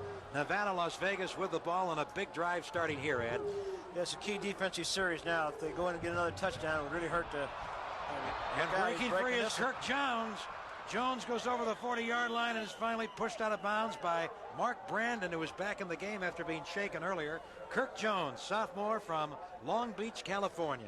He's a fine looking back. He takes this and dips it inside, dips it back to the outside. There, watch him come inside now and work his way back to the outside on the play, and shows good enough speed to outrun McGuire coming up trying to make that tackle, trying to use his blocker, and picks up some additional yardage. He's got 3 carries now for about 25 yards. And with the passing threat of Cunningham, that accentuates the ability of Jones. So out they come, Lewis the up man and Jones the tailback in the eye. Play action by Cunningham. Throws short. And this one's complete for just a short gain to Tony Lewis, the fullback, who among the backs had more catches than anybody else for Toledo. Well, once again, Dwayne, you're seeing the thinking ability of Randall Cunningham. Toledo that time had taken their strong safety, Patton, put him into that short side. When they do that, they're playing a 3-deep zone coverage, kind of what coaches refer to as a weak zone, where they're going into the short side. And he came back out and threw the ball to the back out in the flat side. 2nd down and 8 for the Rebels on their own 46. One more touchdown and it would really be difficult for Toledo, a ball control team, to come back. And on an inside handoff, a run to midfield by Tony Lewis. Well, now this is going to become a crucial play. This is a crucial defensive series from Toledo's standpoint, as you said, because another touchdown puts them up 20-3, and he has some problems. Now with a 3rd down situation, the Toledo defensive players even recognize this. Take a timeout. They know they have to make this play. It's very extremely important now that it's a 3rd down and 4 situation. Should Toledo make this defensive play, going to give their offense a chance to get the ball back. They stopped themselves offensively, with the fumble there on that. They have been moving the ball. But on the other hand, if Nevada makes this play and goes on into score, now from Coach Simmerall's standpoint, he recognized the importance. You see him talking to that defensive team. He realized the keenness of this one play early here or midway in the 2nd quarter could have a big bearing on the outcome of this football game. Man who made that last tackle was Clayton Moore. And here we have a young football fan. I'm sure he's ready for the visit of Santa Claus about 10 days from now. Well, he just recognized, at that young age, he just recognized he was on TV because he gave everybody a big wave with that mitt. Ah, yes. This is not good weather from the California Chamber of Commerce's day, I don't believe, Dwayne. 3rd down and 4 at midfield for Nevada, Las Vegas in the pro set formation with Randall Cunningham on the possession, down right through the hands of number 24, Byron Brown, who was in the game for Jones at the tailback position, a junior college transfer out of Ventura Junior College. Well, that was Toledo. Sometimes the coaches vernacular say that was a defensive back's best friend is a drop ball, and that's what that boiled down to. Eddie Harris going back on single safety and into punt formation as Toledo is held on this big series. We have Randall Cunningham, the quarterback in punt formation, with a career punting average of 45.6 yards per kick. This fellow is a boomer. The starting quarterback, also one of the top kickers in the United States, but he shanks this one downfield as it crosses the 20, and the Rebels surround it as it rolls between the 20 and 15-yard line. Well, he was really trying to get it to the out of bounds inside the 20. We'll be back right after these messages. Well, moms and dads the world around give their kids the same old sound. Got to go to school, be a big success. They wouldn't settle for anything less. Now they've learned whatever you seek, you'll help yourself to reach your peak in the Army, Navy, Air Force, Marines. Need a trade? Looking for a skill? They have hundreds to fit the bill in the Army, Navy, Air Force, Marines. Want more school? Don't have the bread. They'll help pay to get you ahead. Talking Army, Navy, Air Force, Marines. Mom and dad, they'll want to shout. He's made it big. There's no doubt. Thanks, Army, Navy, Air Force, Marines. It's a great place to start. There are lots of ways to communicate over long distances, but with some, you may not be able to reach everywhere you want, anytime you want. And a faraway message may feel far away. But you can always count on AT&T, the only long-distance service that lets you call from anywhere to anywhere with operators standing by. And with AT&T, your calls will sound as close as next door. So why settle for anything less? AT&T, the more you hear, the better we sound. Reach out and touch someone. This wine has won the hearts of more people than any other imported wine in history. If you haven't tried Unity, you don't know what you're missing. And now you see a lot of umbrellas go up here in Fresno, California, as during our timeout, Ed, that rain really came up. Hey, that was only a 33-yard punt. Only 33 yards by Randall Cunningham. You sound just like a fan now, Dwayne. It was only a 33-yard punt, but he accomplished his purpose. The ball is inside the 20-yard line on about the 17-yard line. If he'd have boomed it into the end zone, he'd have got credit, but that had been on the 20-yard line. Coach, I hear you. All right, ball on the 17-yard line for Toledo.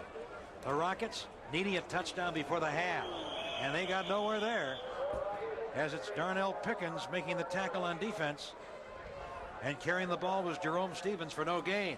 Toledo has had opportunities to score, but have not been able to. Well, that Darnell Pickens is a freshman here from Fresno. You know, he's from Fresno himself. He's a good-looking young linebacker. He's in there in place of Pooley, who was, because of an NC2A ruling, was ineligible to play in this ballgame. Right, 3 players on defense, Damon Perry, Tom Poley, and Dalton Reed. Not here, along with sub-tight end David Brown, because of ineligibility for this game. Now it is 2nd down and 10. And Morgan comes up to the 24-yard line. He is 3 yards short of the first down. Steve Morgan already over 100 yards rushing today. And now let's go down to the field. Let's go down to our man, Mr. Joe Rocco. Joe? Well, Dwayne, as if it hasn't been miserable enough down here, a few minutes ago it was hailing here in sunny California. So maybe the reason for Randall Cunningham's 33-yard punt may have also been the high winds that accompanied it. So it certainly won't be easy for AJ to get it in the air and get Toledo moving downfield with the weather conditions. We'll see what happens. I'll tell you, Ed, that's the nattiest looking man in a hailstorm you'll ever see. All right. Sager carrying. Oh, look at him spin away. He had no one in front of him, but he did manage to carry it out to the first down over the 30-yard line. They had him stopped for not enough for the first yardage. That extra effort he put in, a nice spin movement coming off the tackle and making that first down, running that option play into the short sideline. You saw him make the fake to the fullback. Now comes with the option to the short side. He stopped for loss here, but he spins and keeps his leg going. He made extra effort to pick up that big key first down. Toledo needs to get some points on the board on this drive. Well, Daryl Knox and Willie Davis had him sandwiched, but then he got 5 more yards. They forgot to wrap those arms completely around him, though. Indeed, they did. All right, ball on the 32-yard line for Toledo, battling the clock. 5 minutes, 12 seconds left in the first half. That'll be enough time for a lot of teams, but Toledo needs a lot of time on their game. All right, it is Sager. Sager looking, gunning one, complete in the crowd to the 40-yard line. Davis made the tackle as it was 24 Bill Poor in the catch. Well, it's just a typical possession type team pass. What did Poor went to the outside like he was going outside, then he reversed and came back on the underneath pattern. You see this play an awful lot where the tight end will clear out. Poor, of course, is a good hand, best hands on the team. That's the type of plays that Toledo normally does when they're moving the ball and controlling it. They're going to battle the clock, though, on this drive. 4.5 minutes left in the first half. Nevada, Las Vegas, and White leading Toledo in dark 13-3. Ball just over the 40-yard line on 2nd and short. See if they go to the air here. Indeed, they will. Sager down the middle of the field and through the hands of 2 defenders, and jumping up and down is Ed Saines, the free safety, junior college transfer from Pierce Junior College. Well, he played the ball perfectly. He was back there in the middle of his zone, kind of freelancing, which he's supposed to do. He was reading Sager's eyes all the way, got a good break on the ball, just forgot to catch it. He's had 4 interceptions already this year, so he does have good hands. And you see Toledo's now into the type of game they don't like to play. They're having to put the ball up in the air. They really don't like to do that. Now the Rockets on the 41-yard line, and they go into the power I formation. On 3rd down and a long one from just beyond their 40. And Morgan goes for the first down as he cracks ahead to the 45. You see that ball getting a little slippery out there. It's bouncing around, coming free a little bit, but I believe he was down. I don't think there was any doubt. They did make the first down, key first down. They've got to get their plays in quicker if they're going to get this accomplished in this 4 minutes. I really don't think they're going to make a lot of big plays in the passing game unless someone misses a tackle for Nevada, Las Vegas. Well, it's only 13-3. The Rebels have missed a few opportunities on their own, as have the Rockets. There have been penalties throughout. Is that a nice stat for Steve Morgan? 19 carries, 115 yards at this stage of the ball game. Came into the game with 1,137 yards rushing on 305 carries. Truly a workhorse for Toledo. From the 45 for the Rockets. And as Morgan, he still looks fresh, Ed, as he cracks into Nevada, Las Vegas territory. And I wonder if he'll be running like that in the 4th quarter. Well, I'm sure he will. Anyone's carried the ball that number of times. But, you know, earlier we saw Dan Simmerall, the coach of Toledo, being excited about what was going on. You saw a shot to play before this of Harvey Hyde, the coach of Nevada. He recognizes from his standpoint the importance of his defensive team keeping Toledo out of the end zone. He realizes that if they score on this drive, they go into the halftime with a lot of momentum. If they don't, his team maintains the momentum that they have. Toledo 46 yards away from the end zone. 2nd down and 1 on the 46 of UNLV. 3 minutes left in the first half and trying to get the first down. The Rockets very close. We'll see where they spot the ball. They didn't. I don't think they made it. They got about 6 inches to go. I think it's 3rd down. The ball's right on line, and the first down marker is just ahead of that. And the clock is running. See, with all this time now, Toledo either better ask for the measurement or take a timeout because they're wasting time right now. The clock is still running. So 3rd down and half a yard from the 45-yard line of Nevada, Las Vegas. 2 minutes, 23 seconds left in the first half. Everyone in tight in the power I for Toledo. They've got to get that first down here. They went play action before. Good time to do it again if they have that type of feeling. A.J. Sager, and apparently getting it. He made the first down. He made enough, unless the officials don't give him a good spot. It was Kelvin Farmer at tailback going into the crowd. Sophomore from Lakewood, Ohio, and he did get the first down. Farmer is about the same size as Morgan, but he got the short yardage call there. And so Toledo from the 44-yard line of now Nevada, Las Vegas. Clock stopped with 2 minutes and 7 seconds and now rolling on down as we approach 2 minutes left in the first half. Can Toledo score a touchdown here before the half is out? They sent 2 receivers to the right. I formation. Poor and Hutchinson are both wide right. Oh, a fumble. And covering the ball is Farmer. So they had those two receivers to the open side and then ran the short side. Well, that's a shame. They had the play there. He again run that option into the short side. The play was there. It was wide open. He'd have made some yardage. The pitch looked like a good pitch. But what he did, Farmer took his eyes off the football. He was looking to see where the defensive people was at, took his eyes off the ball, didn't look into his hand. That's what causes fumbles. And you don't see this Toledo team make many fundamental mistakes. There is a flag on the play, Ed. Well, I think Toledo, it looked like there was a penalty downfield there. I don't know what the call was. And well, the referee, Joe Thomas, indicates holding on the Rockets. And it's declined by Nevada, Las Vegas, as they have confidence in their defensive unit to keep the Rockets away from any touchdown before the end of the first half. Well, the problem Toledo have right now is they're not used to playing catch-up football. They're not used to having to fight the clock, and you can see it in the things that they're trying to do. They're not getting out of the huddle quick enough, not calling plays. That's the problem with the running game when you're behind. Second and long. Just a yard inside midfield. Sager throws underneath. And it's Kelvin Farmer running down inside the 40. And while he fumbled before, he made an impressive run there. And then some hand-to-hand combat on the sideline. Oh, he did a great job. It was a great call by the Toledo coaching staff. He sets us up with a screen pass. You see the lineman coming out on the screen. Now watch Farmer as he gets down in here. He makes great effort to get back, to get outside, to get out of bounds and stop the clock. Watch him fight his way here now. Continuing effort, not second, but continuing effort all the way. Finally gets knocked out of bounds, stop the clock. Great play by Farmer. Anthony Blue, the right cornerback out of Inglewood, California, who made 71 tackles out of the secondary during the season, led the charge. Now, third down and a long two from the 37-yard line.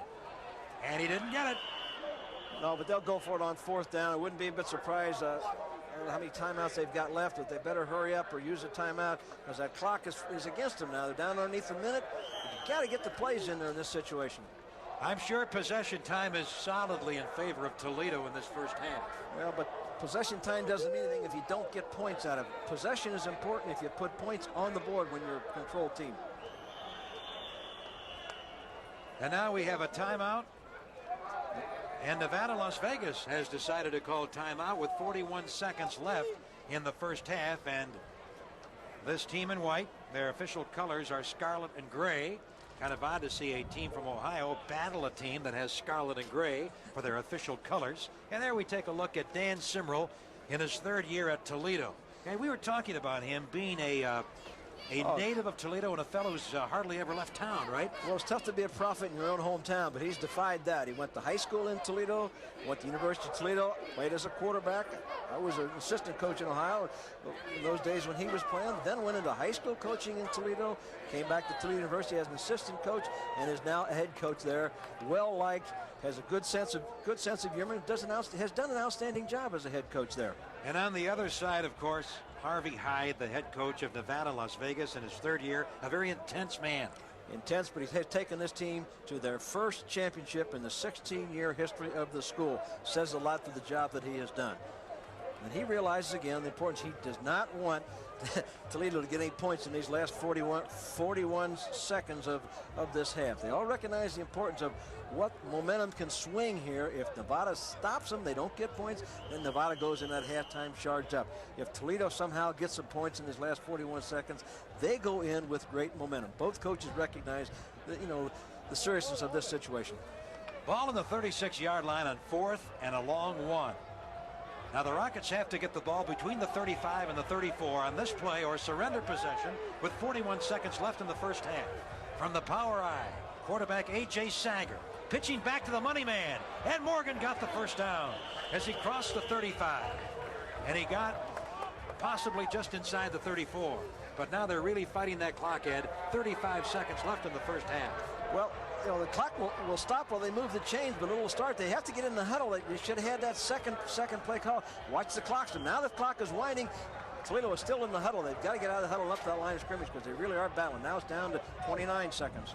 Nevada, Las Vegas leading 13-3, making the clutch plays if you've just joined us. Should be a very interesting second half and a nice halftime coming up for you. So stand by, some interesting features. And in a crowd, there's a battle for the ball, and if it's a tie, they give it to the offense. And I believe that's what they'll call it there. Now maybe it's clearly in the rule book, Ed. That no question. Hutchinson catches the ball, simultaneous catch, goes to the offensive player. The problem you have right now, Toledo takes a timeout wisely at this point because there's only 13 seconds left on the half. Good call by the officials. Anytime it's a simultaneous catch, it goes to the offense. And that's the best example of a simultaneous catch you'll ever see. You won't see a better one than that. Both of them with their hands on the ball. Hutchinson doing an outstanding job of hanging on that ball. Sophomore out of Dayton, Ohio. So, we have an interesting situation developing. The Toledo Rockets, who with under a minute to play in the game in 1981, kicked the winning field goal to upend San Jose State, now are just trying to draw close to Nevada, Las Vegas before halftime in 1984. And this is where the key importance of not having used your timeouts. See, Toledo right now does not have any time.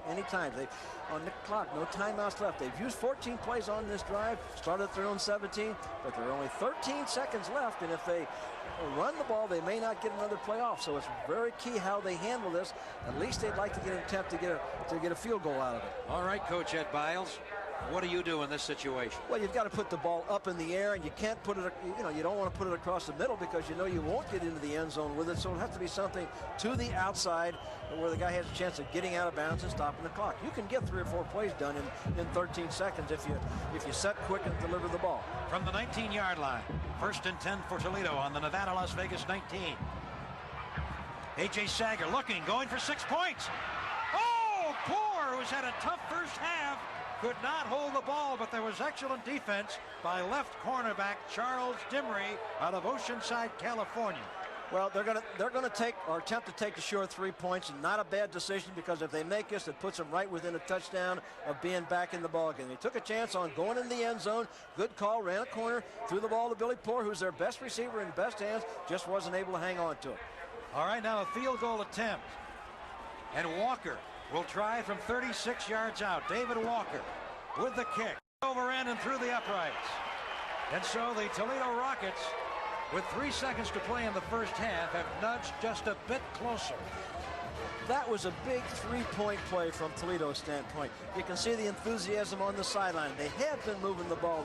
They have confidence that they can move the ball. They have stopped themselves several times. They kept the ball away here lately in this drive, having 15 plays or whatever it was. Now they're going to go into halftime with a little bit of momentum. You know, Ed, while Nevada, Las Vegas leads it seems like the Rockets have the Rebels playing their style game. Well, they have to a degree. Nevada, on the last time they had the ball, was a drop pass. Now, that's what happens with the passing game, but Nevada has shown that they can move the ball quickly and very fast.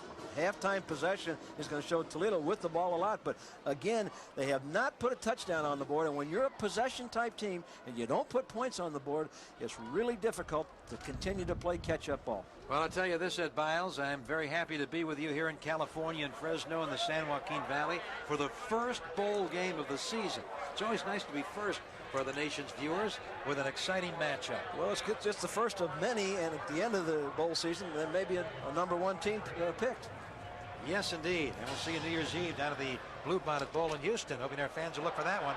Oh, now here's a mishandled situation deep, and I'm sure just ready to take the hit and go down is Rod Emery. Well, it didn't matter. That's the end of the first half. Didn't matter. That's a half. So, a good battle between these two leagues who always send evenly matched teams, it seems, to this game. Of all the bowl games, it seems that the Pacific Coast Athletic Association and the Mid-American Conference really send teams of equal caliber to this game year after year. We'll be right back after these messages.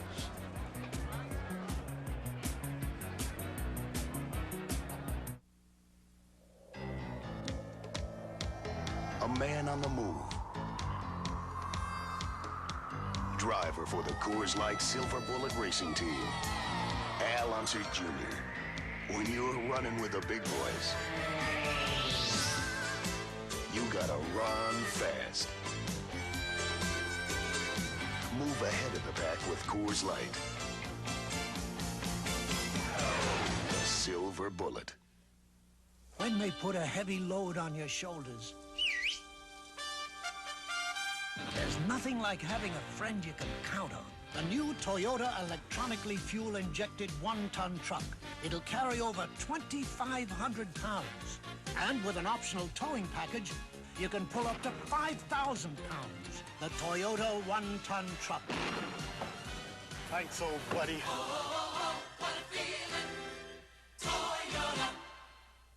Teams from all over the United States and Canada are bowling for spots in the 3rd annual Brunswick Recreation Center's $600,000 national team tournament. Dwayne Dow and pro bowler Dave Davis will cover this unique bowling tournament in August on many of these Miss Lou network stations. Join us.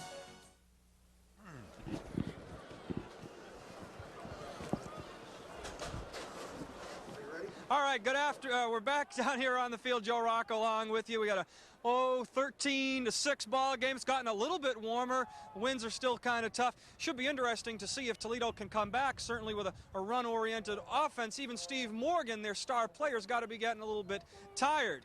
We've got about 22,000 folks here in the stadium, and it is halftime in what we think is going to be a good second half. I remind you now, Toledo finds ways to win football games. They play good defense. They are, I think, 10th in the nation in turnover margin. So if Vegas makes any turnovers, you can count on the Rockets taking advantage of them. Certainly they're going to need them. We've got a couple of features coming up at halftime. We're going to be taking a look at the players visiting the kids at the Valley Children's Hospital. We hope to be getting the Cow Bowl Queen by. That's one of the fringe benefits of the job. I hope to be meeting her soon, and a lot of other good things. Let's turn it upstairs to Dwayne Dow and former Houston Oilers coach Ed Biles. I think they're going to be talking to Ken Purcell. He's a very interesting gentleman. We're at halftime of the California Bowl. We're with Ken Purcell, who is the president of the California Bowl. Ken, I've been out for 3 of these 4 games in your history, and you always roll out the red carpet. Let's talk about the game and the Fresno involvement. Well, Dwayne, we've got great community support here in Fresno, as you know, and the early history of the bowl game is like a new business getting started out, and each year we continue to have more and more of the local community step forward to help us out to put this bowl game on, and we're excited about that. Well, let's talk about exactly what happens with the proceeds from the game. Well, the game itself, and one of the main reasons that I really participate in this game is because of Valley Children's Hospital. We've got a big job out there, and the kids really need our help, and we've got these great athletes that come out and play every year to help these kids get out of their illnesses. Hey, you people here at the San Joaquin Valley have been great to all of us. Well, it's a very hospitable group that we've got here in the Valley, and we pride ourselves in that. A lot of community spirit in Fresno. You betcha, and you know, the people that we get from the Mid-American and even people in the PCAA, we're all very hospitable people, and it seems as though, especially the Mid-American Conference, a similar type of hospitality. We go back there, and we couldn't be treated any better either. All right, Ken Purcell, President, California Bowl, Ms. Lou Television Network, happy to be here. We'll be right back with more after these messages from your local station.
Okay, Dwayne Dow back with Ed Biles. We're here in overcast California. Ed, it's been an interesting game. Toledo is trailing Nevada, Las Vegas 13-6. And I just have the feeling that Randall Cunningham hasn't shown us his A stuff yet, and we may see it in the second half for Nevada, Las Vegas. Well, it's really, from a football standpoint, this is really an interesting ball game. The two contrasting styles, and the game is playing a little bit of adverse conditions with the rain. Toledo is trying to keep the ball away from Randall Cunningham. They know he has the ability to put points on the board. Toledo stopped themselves several times when they had the opportunity to put points on the board. This is a kind of game that maybe late in the third quarter or early in the fourth quarter could really break wide open and see several touchdowns scored by both teams. Both teams have moved the ball, stopped themselves with a few penalties and a couple turnovers. And Ed, special teams have already played some type of role in what's happened. The kicking game and the return game. Well, the kicking game and the return game, a good kickoff return by Toledo there, 50-yard return. We haven't seen Randall Cunningham's ability to boom that long punt out there because they've only punted one time. Neither team has punted the ball a lot in this ball game. It's been a situation where both teams are doing what they want to do. They have stopped themselves, a couple key defensive plays. But again, I think the game may break wide open late in this third quarter. Kirk Jones, the top runner for Nevada, Las Vegas, certainly didn't win the war of the runners in the first half, but you know that he does have the ability and could come on at any time. Well, he didn't win the war because he didn't have the ball in his hands the number of times that Steve Morgan had. They rely on Morgan. You know, he carried the ball probably 20-some times in that first half. He was over 115 at one point, so Jones just doesn't have that opportunity. He won't have those stats, but he's a back that can break one wide open and maybe go the length of the field. Nevada is a big play-type team. They're going to have some big plays before the ball game is over. You know, these two leagues are so, I mentioned it before the break, so evenly matched, Ed. Somehow they brought the Pacific Coast Athletic Association together with the Mid-American Conference. Let's have a bowl game out in Fresno, California, a nice community that'll support it and put a lot of civic-mindedness into it. And what matchups they've had, this is another good one. Whenever they've predicted a route, it's never happened. Well, interestingly enough, the first three ball games went right down to practically the last play of the game, and we're seeing that same type thing here. Before half, the excitement, that last 48 seconds of a team that really isn't a team that's used to running a 2-minute offense, attempting to do that, we may see that thing continue the whole second half. Well, I know in your days of coaching at Xavier of Ohio, you played a lot of football against Toledo and spent some time in that fine city. So now let's take a look at the University of Toledo. Born more than a century ago, the University of Toledo now ranks 4th in enrollment among Ohio State universities. President Glenn Driscoll and Executive Vice President Robert Sullivan guide the administration of the university's 8 colleges. Graduate and undergraduate programs are offered in law, pharmacy, engineering, education, science, and the liberal arts, and in business. Some students choose to study within the university's 2-year community and technical college. Others enroll in the less structured university college, permitting them to work toward specific career interests. While tax-supported, the university also receives generous community and private financial support. More than $23 million over the past decade. Those gifts have helped fund scholarships, research, library acquisitions, and instructional equipment. One tangible product of private support for the university is Centennial Hall, a 9,000-seat home court for its Mid-America Conference basketball team. It also serves as a campus recreational center and is a concert stage for some of America's major professional entertainers. Reaching out to the Toledo and regional business communities, the university's Continuing Education Center hosts business and industrial conferences and special interest programs on its suburban campus. The University of Toledo, work of the Tower Builders since 1872. Oh, that's a great university, no doubt about that. At halftime here, Nevada, Las Vegas leads Toledo 13-6 in the California Bowl. And now let's go down to the sideline because I understand that Joe Rocco is surrounded by royalty. How about it, Joe? I may have to stay down here in the wind and rain, but I also get to meet the Cowboy Queen. This is Kelly Carter of Madera High School, a little bit north of Fresno. Kelly, who does the Cowboy Queen root for? Well, I would say whoever they have become closer to in the football players or whoever they feel is the better team. Personally, I'm rooting for Toledo because I have a favorite on that team. Who would that be? Tim Ingles. And how did you get to know him, being that he's like 2,500 miles away? We met when we were at the Valley Children's Hospital when we were meeting our buddies, and we were just grouped in the same group, and so we got to go through the tour together. And then he was my escort for one night. What's the job of a Cal Bowl queen? Basically, just to represent the San Joaquin Valley and to go around and to speak for the Cal Bowl. All right, well, stay warm and certainly stay dry, and thanks for joining us, all right? All right, guys, wish you could be down here with me. Kelly Carter of Madera High School, the Cal Bowl queen. Brooke Shields lookalike. Anybody ever tell you that? Looks a little bit like Brooke Shields. Let's throw it back upstairs to Dwayne Dow and Eddie Biles. Okay, thank you, Joe. And we're here at halftime of the California Bowl, 13-6 in favor of the Rebels of Nevada, Las Vegas, leading the Toledo Rockets. Now, the Pacific Coast Athletic Association representative, Nevada, Las Vegas, trying to get a draw over 4 years for its league. The Mid-American Conference has won 2 of the first 3 games. With a strong Nevada, Las Vegas team, the Rebel fans hoping that the PCAA can win this one to enable the 2 leagues to go 2-2 through the first 4 games of this California Bowl series. It's been an interesting first half. It really is a battle of territorial confrontation, which I think is the best type of football to watch, where the points are hard to come by, and the defense and the special teams really have a big say in what happens. Right now, the Nevada Las Vegas band is on the field, so let's check things out.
Jenny's mother, I felt like crying, you know, when I first came here and met Jenny for the first time. It's been I'm really impressed with everything.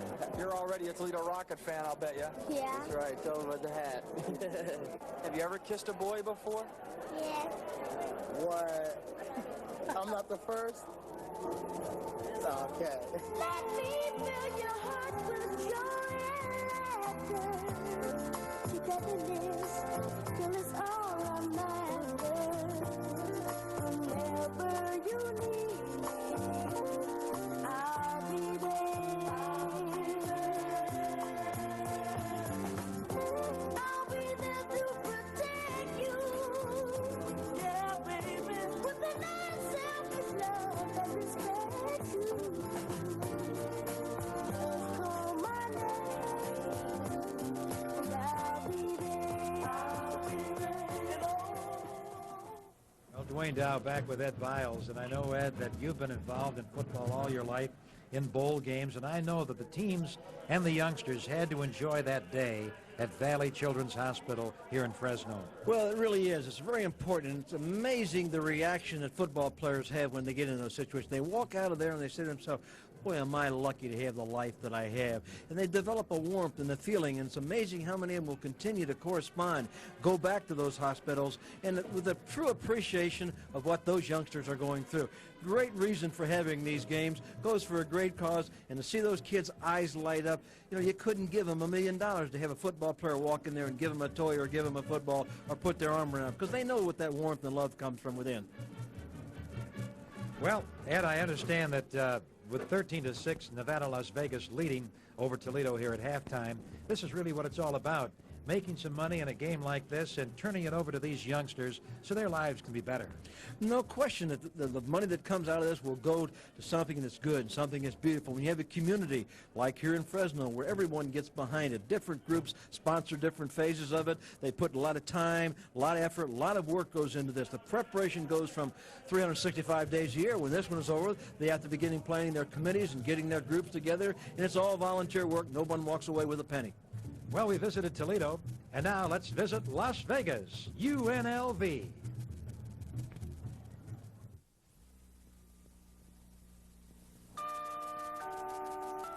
It's hard to believe that this was a desert less than 30 years ago. Hello, I'm Bob Maxson, and now we're on our way to becoming one of the best urban universities in the country, and that's our goal. We're dedicated to serving the educational needs of the citizens of Nevada and the great Southwest. We have an unwavering commitment to academic excellence for the sake of these young people and future generations of Nevadans. We live in a dynamic city of over 500,000 people who are helping us build.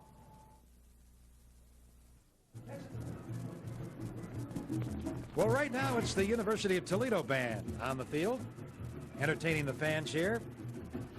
And let's pick up that University of Toledo Rockets marching band.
We'll be back with more after these messages from your local station.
Was it a set?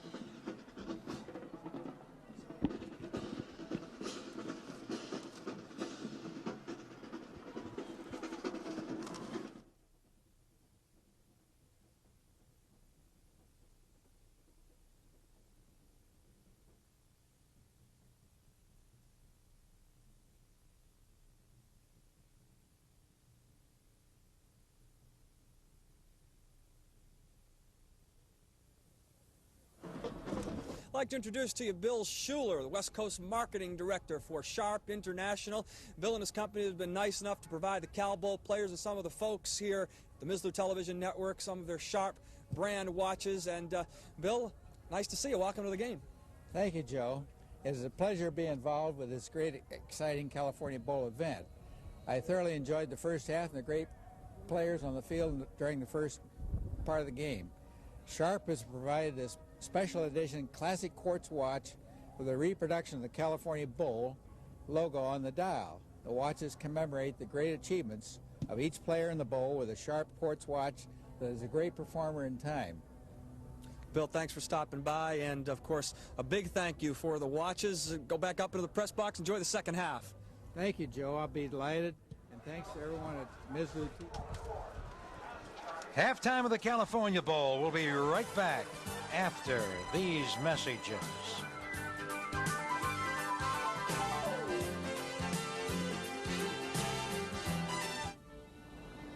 A few months ago, something new burst on the American scene.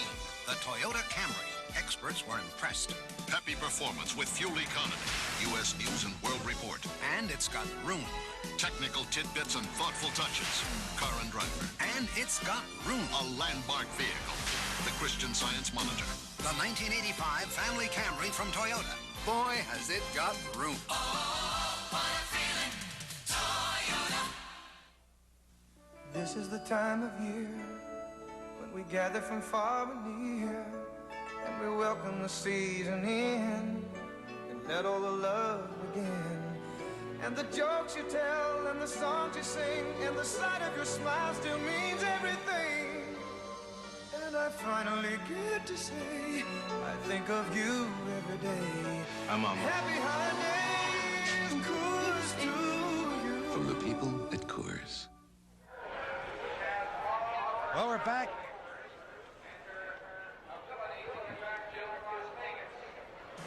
By your Toyota dealer and the hot new Corolla GTs, the Scorcher with the twin-cam 16-valve engine. By the U.S. Armed Forces, it's a great place to start. And by the makers of double-strength Mylanta 2, the antacid with nearly twice the acid-neutralizing power of any leading brand.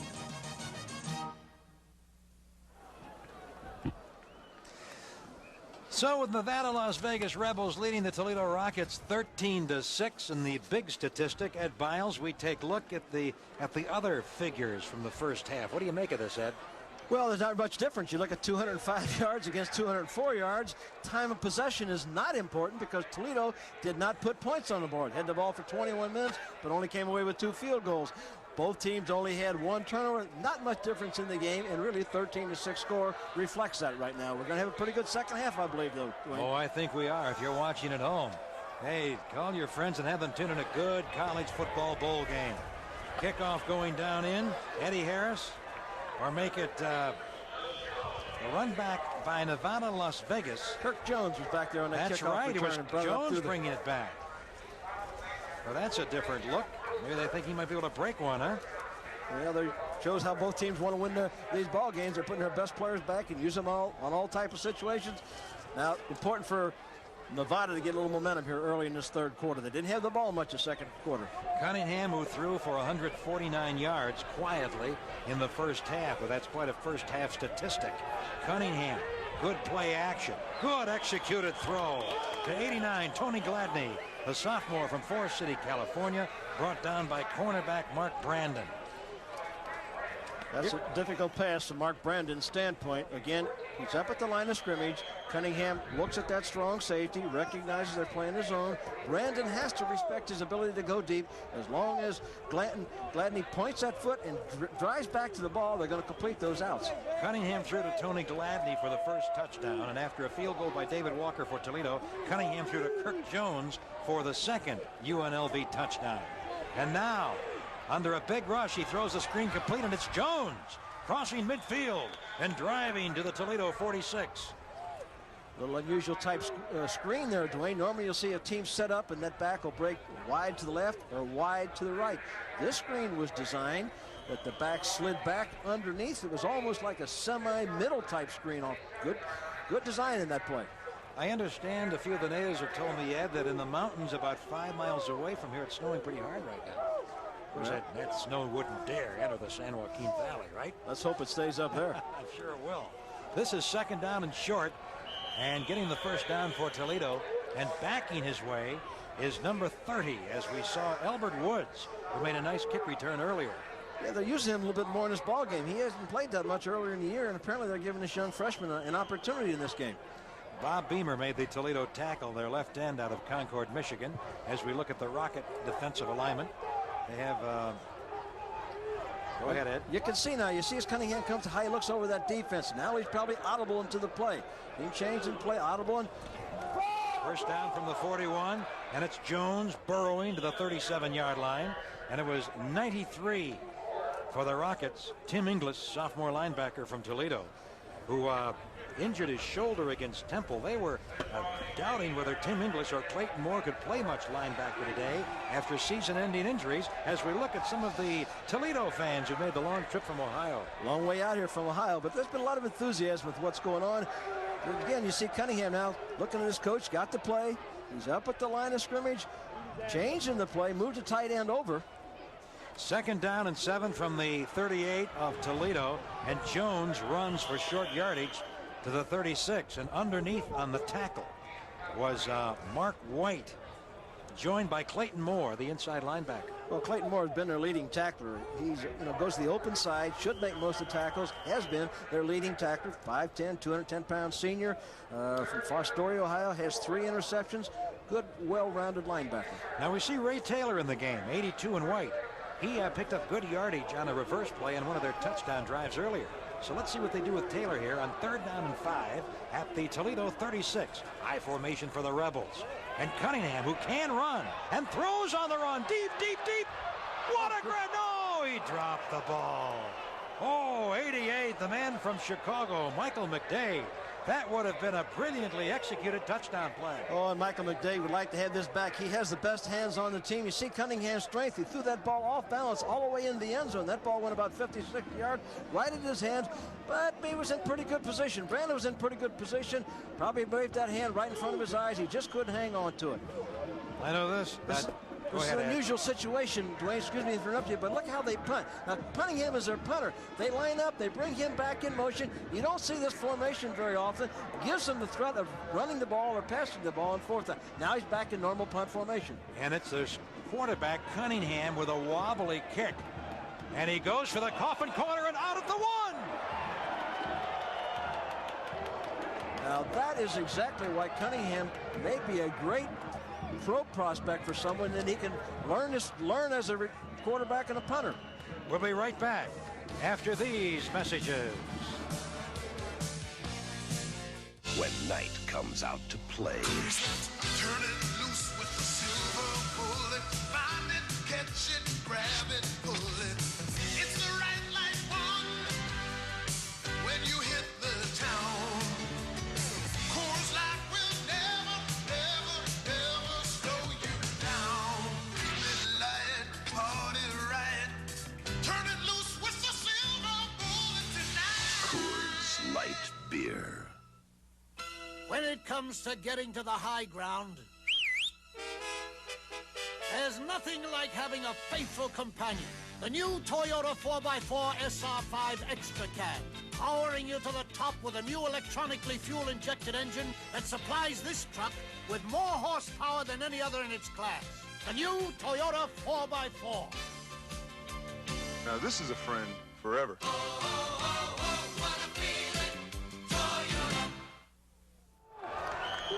Randall Cunningham of Nevada, Las Vegas has punts of 33 and 34 yards. But Ed, as you pointed out earlier, mere statistics aren't everything when it comes to a kicker's ability. You have to evaluate them for what they're worth. Both those punts were inside the 20, this one at the 2-yard line. Now it's Toledo out of the I formation. Up comes Steve Morgan. Morgan right into a stone wall, led by Martin Cooper, 53, the nose tackle out of Los Angeles, a junior. He is 266 pounds in the middle of that down 3 lineman array by UNLV. As we look at Toledo, the Rockets trailing 13-6 in the third quarter here, and Coach Dan Simmerl in his third year with the University of Toledo. Second down, 2nd and 7. The back's in the end zone. And they give it to old reliable, who comes out to the 9. Steve Morgan, senior from Springfield. He rushed for over 1,000 yards, to be precise, 1,137 yards. He had 10 touchdowns rushing. Oh, he's just been a great all-around football player, and of course, you know, they use him, and they don't shy away from it. They make no bones about it. Now, again, this is kind of a key situation for Toledo here early in this third quarter, in that they would like to make a first down, get out from within the shadows of their goalpost, because their punter has nowhere near the average that Cunningham has. 10 men in tight on the eye, 1 man wide, and a fumble. Well, Toledo recovered the fumble, but it's a big play from Nevada's standpoint in that that Toledo Walker will be forced to punt. He's only averaging about 39 yards a punt for this year. So Cunningham should get the ball in great field position. Looked like he pulled away just a little bit too soon. Didn't keep his hands in there long enough to get that right in the snap. Nevada's lined up here like they might be coming after this punt. They are. A big rush, and he got it away, did Walker. But it's a rather weak kick as it takes an east-west bounce outside the 40-yard line and is down by the Rockets at their own 41-yard line. And so Nevada, Las Vegas will start in Toledo territory. Well, here you're going to get a good shot at this from the end zone of what the punter Walker has to look at. You see him get this. Now look at the people coming up into his face. They almost get there. Boy, he just got that out of there. You can see the way they were lined up. They were going to come after it. Of course, it forced him to get the ball up in the air. Now Nevada has the ball in great field position starting on Toledo's 40-yard line. And one more touchdown would really give the Rebels a commanding lead. They lead now 13-6. Toledo not really a come-from-behind team. Ball on the 41-yard line of the Rockets. And on play action, Cunningham pumping. Now looking. And now with those big loping strides, diving out at the 30-yard line for an apparent first down or close to it. Well, he did an excellent job with this play. First he came with the play action, faked the ball to the backs, had plenty of time, one to go downfield, now comes off of it, scrambles, still looking downfield, makes a nice move. Now he decides to run with it. Now as he gets outside, shows his speed, good sense of looking forward, keeps himself from getting hit, and they're going to have to measure for the first down. Showed a lot of things there. That showed a lot about Randall Cunningham's ability. He showed good poise by not forcing the pass. He continued to look if there would be an opening to get it there. Then when he decided to run, he didn't get himself that extra pounding by worrying about getting an extra yard by staying in bounds. Well, Gil Brandt, who's the player personnel man and vice president of Dallas Cowboys, says that young Mr. Cunningham can become a superstar in pro football. We'll see. Certainly he has many talents. Well, the thing that he has going for him from a pro standpoint, you know, all quarterbacks have to go through a learning process. But he can help a team as a punter. The Cowboys now using Danny White in that role. But to have your backup quarterback having the ability to be your punter while he learns the game, that's a big plus for you because it opens up another extra spot on your roster. All right, up they come from the 30-yard line. Nevada, Las Vegas leading Toledo in the third quarter of the California Bowl, 13-6. More play action. And narrowly missing an interception was number 45 on the defense, Steve Hoyt, senior from Grove City, Ohio. Hoyt lines up on the tight end side, and that's one of the few passes today that Randall would like to have back. They didn't do a good job of reading the coverage that time. He faked the play action. He really thought the receiver was going to be open, but he was well covered by Hoyt, who has done an outstanding job, one of the better linebackers on Toledo's football team. He made the Associated Press honorable mention this year. And so it is second down, 2nd and 10. Pro set formation for Nevada, Las Vegas. Tight end switching to the other side, Reggie LaFrance. Big rush. Underneath, he throws complete, and it's Jones coming ahead to the 26, and Alan Harbison, the nose guard, number 91, caught up with Kirk Jones. Well, he did a good job. That was the same play that they had run earlier in the third quarter here to the right side of the field. He came back, flipped the formation over, and ran that screen pass into the sideline. That was that kind of semi-middle screen. Well, after this play, we understand that Joe Rocco is going to be talking to the man of the hour for Toledo so far, Steve Morgan. So we'll be going down to Joe Rocco in just a moment. Right now for Nevada, Las Vegas, as they lead 13-6 with 9 minutes and 10 seconds left in the third quarter. It is 3rd down and 7. What a beautifully thrown pass, but just too far. And so now let's go to Joe Rocco. All righty, we're here with Steve Morgan, number 22, the Mr. Do-It-All for Toledo. He's got 124 yards. Did you realize you had that many yards so far? No, I didn't realize I had that many yards. I just figured I had like maybe 80 or 90 yards. That's my offensive line be doing a hell of a job. I used to be hitting the holes and doing things that we do best.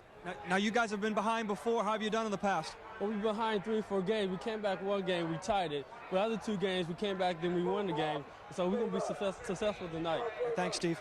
Hi, Mom and Dad. Love you, Rhonda. All right. He deserves to get those comments out. 44-yard field goal attempt coming up by Joey DiGiovanna. The hole, the kick, it's long enough, but it is good. It appeared that the wind might be tailing that ball off, but it just made it inside the left upright. Well, that was a big field goal. Puts them beyond beyond the touchdown reach of them. All right, with the score, University of Nevada, Las Vegas 16, Toledo 6. We'll be right back after these messages from your local stations.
While in Fresno at the California Bowl, the Mislu television crew were guests at the Smuggler's Inn, an adventure in fine accommodations, quiet, comfortable rooms, a sheltered Caribbean pool, and the Smuggler's Inn restaurant. The Smuggler's Inn, Fresno, California. Well, it's been a game with 2 touchdowns and 3 field goals. 2 of the field goals by Toledo, the latest one by Joey DiGiovanna, the kicker for Nevada, Las Vegas, expanding the Rebels' lead to 16-6. Now, the Rebels have only been playing football since 1968. They started out as a small college team. They gradually built the program. They won a big one at Brigham Young just a few years ago, and that was their biggest victory in their history. They're the deep men for Toledo. You see 20, Eddie Harris on the near side, the far side, Kelvin Farmer. Here's Dave Duran, the sophomore, puts the left foot into it. And it is Eddie Harris at the 5. Eddie Harris comes back over the 25, and the Rockets will start from their 26, Ed. Well, that was a kickoff return that was almost broken, but the people made their blocks just a fraction too soon. If they'd held off on their blocks, they might have broken that wide out. Now, again, this is a series that Toledo, having moved the ball much the first half, really needs to move the ball and get back in this ball game by scoring some points. I know without looking at the California Bowl record book that nobody's ever won this game without scoring a touchdown. I'm sure that's true. You're true of that. We could always have a first time. 8 minutes and 49 seconds left in the 3rd quarter. I formation for A.J. Sager and the Rockets. And Morgan, who is just down with Joe Rocco at the sideline, spins and backs his way for a couple of yards. Well, speaking of records and it's set for Dwayne, the Cal Bowl rushing mark is 144 yards. That was set by Arnold Smiley of Toledo back in 1981.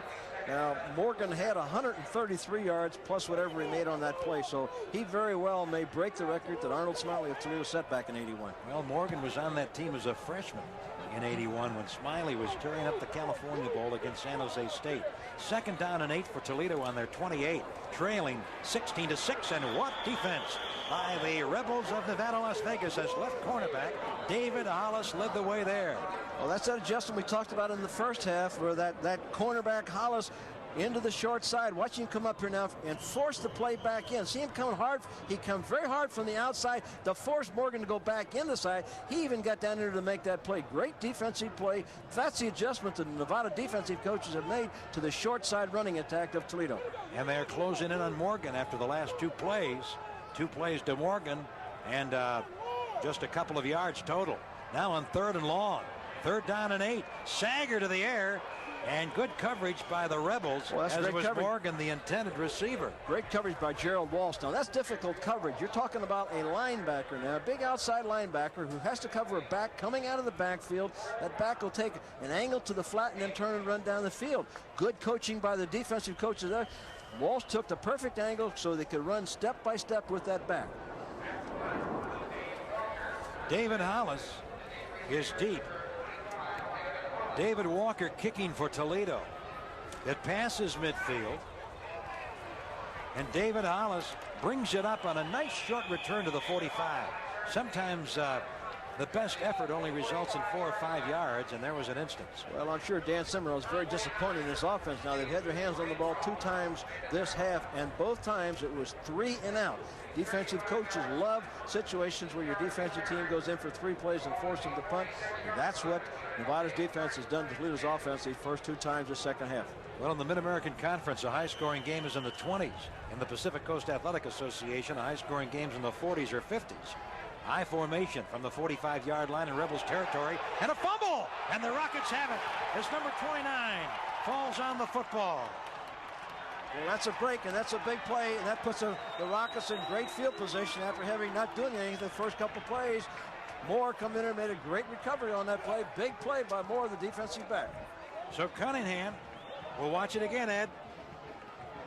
Well, it's just a good hit, good penetration, good tackle inside. They're back in there, hit the ball, stripped him of the ball. Now you see the big scramble in there for the football. Moore comes up with it. That's a great turnover from Toledo's standpoint. Nevada, of course, unhappy at this stage. Well, we couldn't exactly see the man who made the hit. It might have been Wayner Jones, 95, or Steve Hoyt, 45. But it was an excellent hit and a big play in this game. Well, there's movement. Now they're going to start out with 1st and 15 probably. There was movement in Toledo's offensive line on that play, so they're going to hurt themselves if they have to start out with 1st and 15. That is not their type of football. Had a great turnover, got the ball on Nevada's 40-yard line, and you know that Cimarron was really trying to say, keep your poise. He's exactly what he's saying to the team. Tell them to settle down, keep your poise, don't get upset. We can overcome this. But they can't keep settling for field goals. No, they can't settle for field goals. Not when you continue to fall behind. Well, coming up now, later tonight, here's going to be a good one. The Independence Bowl featuring the Virginia Tech Hokies against Air Force, the team that won the game last year. 8 o'clock Eastern time. Be watching tonight. The Independence Bowl, Virginia Tech against the Air Force. Virginia Tech's fine defensive end, Smith. I guess they're going to allow him to play or go to the court early. 1st and 15 from the 45. And getting 6 of those 15 yards on the keeper play is A.J. Sager. Now Sager ran that option play back into the short side. They overplayed the pitch man. He turned it up. Good job by him. Now, you see, if he picks up 6 more on this play, instead of trying to get it all back, then they're in a position to play their type of game. You see Jay Walsh coming in at tight end, a senior, number 90 from Allen Park, Michigan, and 53.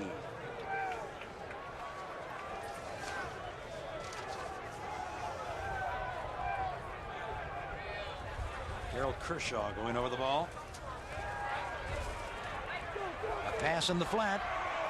And it's Morgan. Jute stepping inside the 40-yard line, but they're still well short of that 1st down. Yeah. We have the man who recovered that fumble, and here's Joe Rocco with him. Joe. But with Clayton Moore, the Toledo leading tackler the last 2 years, Clayton, tell us about what could be a very big play in this football game. Well, the fumble we just got, we're going to have to take advantage of it and put some points on the board.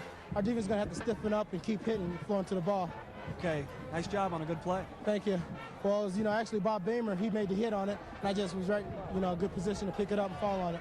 Okay, Clayton, thanks. Let's go back upstairs. Well, he told us who made the tackle, and that was a big one by Bob Beamer out of Concord, Michigan. Now it's a 3rd down play at the 38-yard line of Nevada, Las Vegas. Toledo again in the eye. Good blocking from the backs, going for everything. Oh! Touchdown. Touchdown, Rockets! Rockets on a big, big play. Billy Poor, who had a tough first half, who dropped a touchdown pass at the end of the first half. And look at the Toledo fans and the Rocket team. Oh, the excitement of college football. Play action pass. Billy Moore did a good job of running an out-and-up pattern. Got the extra step behind the defensive back. And that's the kind of catches they expect of Billy Moore. Not that bad a coverage by Blue in there, but Poor with those great hands went up, came down right in the end zone. Here it is again from another shot of it. Quarterback, good loft on the ball. You see this, over the shoulder catch, and an over shoulder catch is one of the most difficult plays in football to catch the ball. Now we've got a different ball game. Indeed, we have a game. And now trying to close the Rockets to within 3 points. David Walker on the extra point try, and it's blocked, isn't it? Yeah, there's a flag on the play. But it was blocked, but Nevada was offsides. I believe we're going to find they're going to get another attempt at this, and Nevada, Las Vegas was offsides.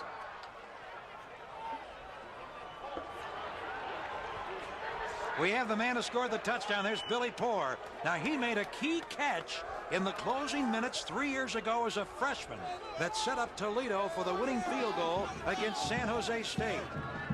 Bill Poor, P-O-U-R-E. He went to Dwenger High School in Fort Wayne. Hey, you've been down there recruiting a few players. He went to Miami of Ohio. It was a transfer back to Toledo. Actually was a walk-on at the university, Billy Poor. What a big catch. Now apparently we've got a little confusion. They're taking a timeout. Now they may be talking over the possibility of going for 2 on this play. And that would put them in a position the field goal would put them ahead. They've had a little problem in their kicking game. David Walker has been a little bit inconsistent, been good on extra points. 17 out of 17, but his field goal percentage has not been what they would like it to be. Now they're talking things over. I see Bishop coming back on the field, their holder, so I think they've decided that the 1 is important right now. Yeah, you know something, Ed?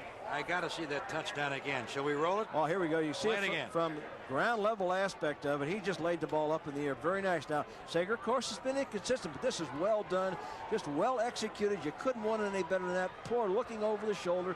That's the type of drill that the receiver coaches will use, where they've allowed the ball over the receiver's hands and expect him to catch it. Difficult catch. That was great execution by the quarterback and receiver. Now they're lining up as if they're going to kick the extra point.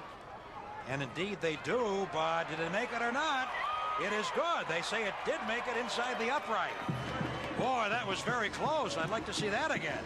We'll be right back after these messages. Sat down with mom, talked to dad. Can't get it together, makes you feel sad. You know you can do it, you wonder where. You want it soon because you really care. The services can help you so you not only get better, you really grow. Talking Army, Navy, Air Force, Marines. They'll take you, train you, show you the way. You'll work hard, get decent pay in the Army, Navy, Air Force, Marines. Prove you can make it. Prove it to all. Serving your country and walking tall in the Army, Navy, Air Force, Marines. You've got it together. They'll see in a glance. Thanks to the services, you got the chance in the Army, Navy, Air Force, Marines. It's a great place to start. A lot of long-distance companies would like you to think they're just like AT&T. But take a closer look and see how different they really are. No operator service, no immediate credit for wrong numbers, and no service from many small towns. Only one long-distance company gives you full service, only AT&T. Sometimes there's just no substitute for the real thing. AT&T, the more you hear, the better we sound. Reach out and touch someone. Wayne Dow with Ed Biles in the first bowl game of 1984. Now, you see the Nevada, Las Vegas players on the field look to their side, to their stands, and try to exhort their followers to really raise a ruckus here in the California Bowl and try to get some fan momentum. Well, the Toledo players have got their fans all fired up and all excited now. We're going to have a good football game. I really felt this game might break open late in the third quarter, and here we are with that pass. Unusual for Toledo. Watch Cunningham come back, though, and move his football team now. All right, now the kickoff. David Walker.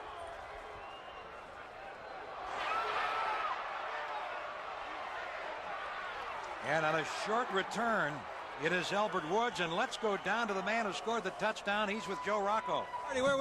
Already we're with Billy Poor, who just made maybe the biggest catch of his life. How would you rank that catch with other big ones you've made at Toledo? That definitely had to be the biggest right there. Tell us about the play a little bit. Well, the guy on me, playing tight on me all day, caught a couple underneath him, so in the halftime we talked about it. about going up top on him, and, you know, called it up and tried to hit me, bumped me, and I got right by him, got the pass. Any predictions for us? We're going to win it. We're going to win it. Our very confident Billy Poor here on the sideline. A walk-on senior, by the way. Let's go back upstairs. All right, and the first pass by Cunningham on this series of downs went through the hands of tight end Reggie LaFrance. And Dwayne, I might add now, before we have some parents of some of these Las Vegas players who are unhappy the fact that we are using the Toledo players on their sideline, we asked permission from both coaches. Coach Hyde felt like during the course of the ball game, he did not want his players being talked to on the sideline. We respect that. Toledo coach Dan Simmerl has given us permission. They are staying outside of the 40-yard line so that we don't want to make anybody unhappy. All right, thank you, Ed. Keep us out of trouble. And Cunningham running ahead, throwing complete, and this time it's LaFrance holding on to the ball.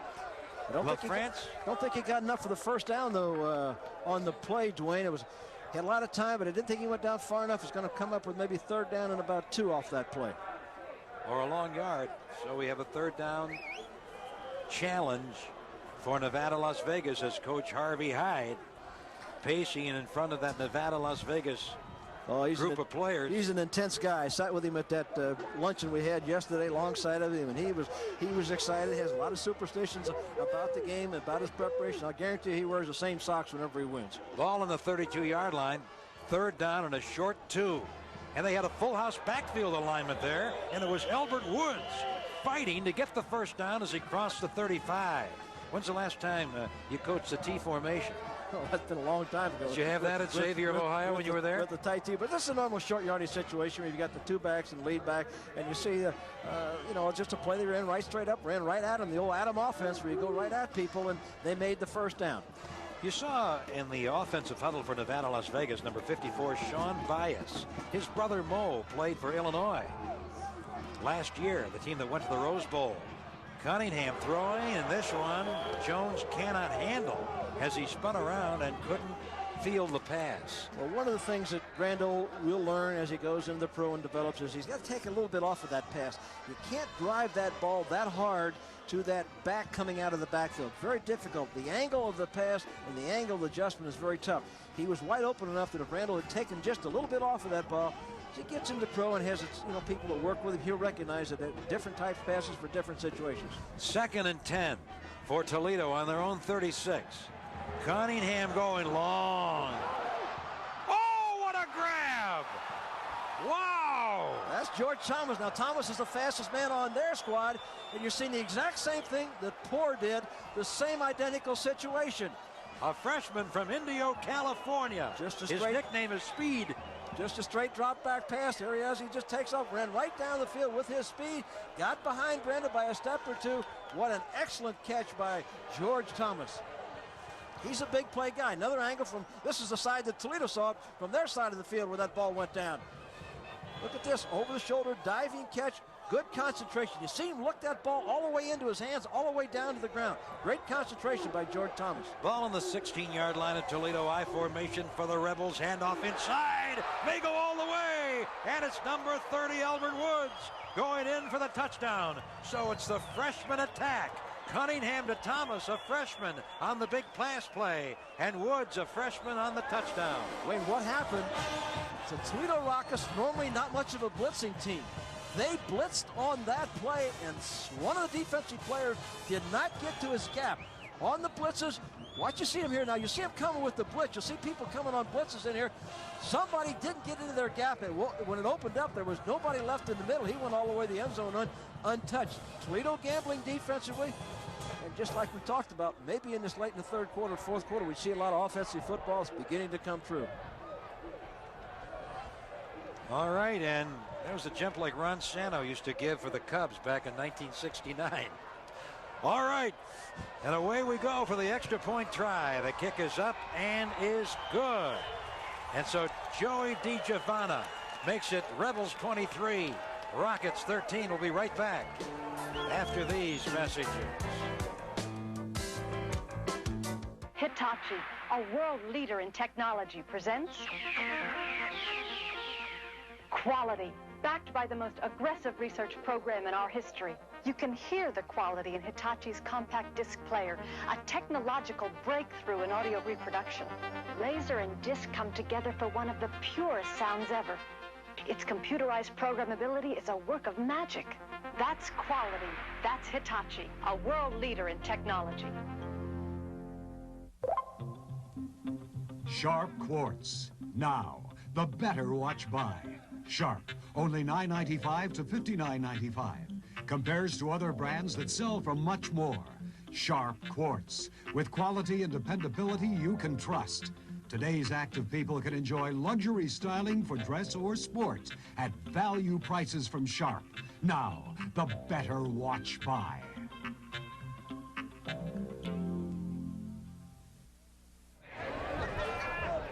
Now, at the half, it was 13-6 in favor of Nevada, Las Vegas.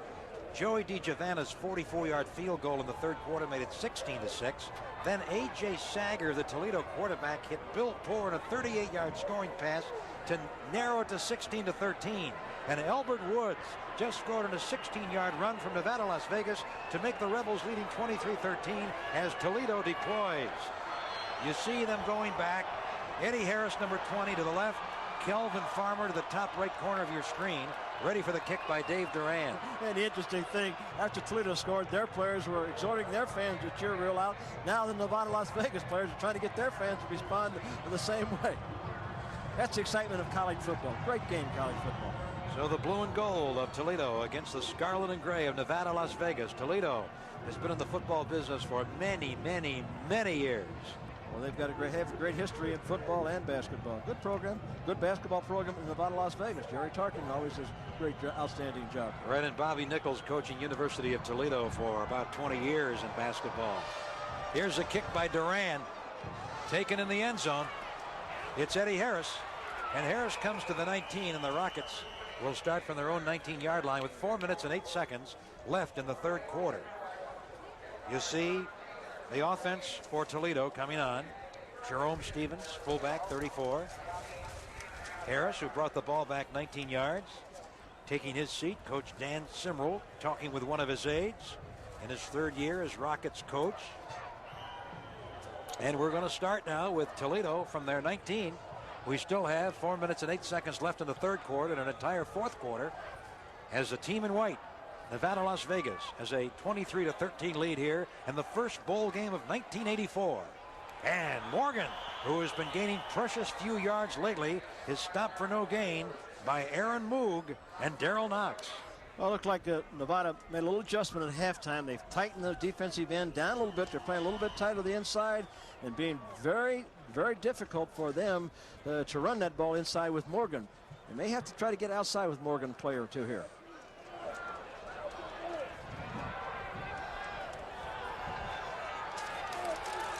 Second down and 10 from the 19. No gain with two receivers to the left, Poor and Hutchinson.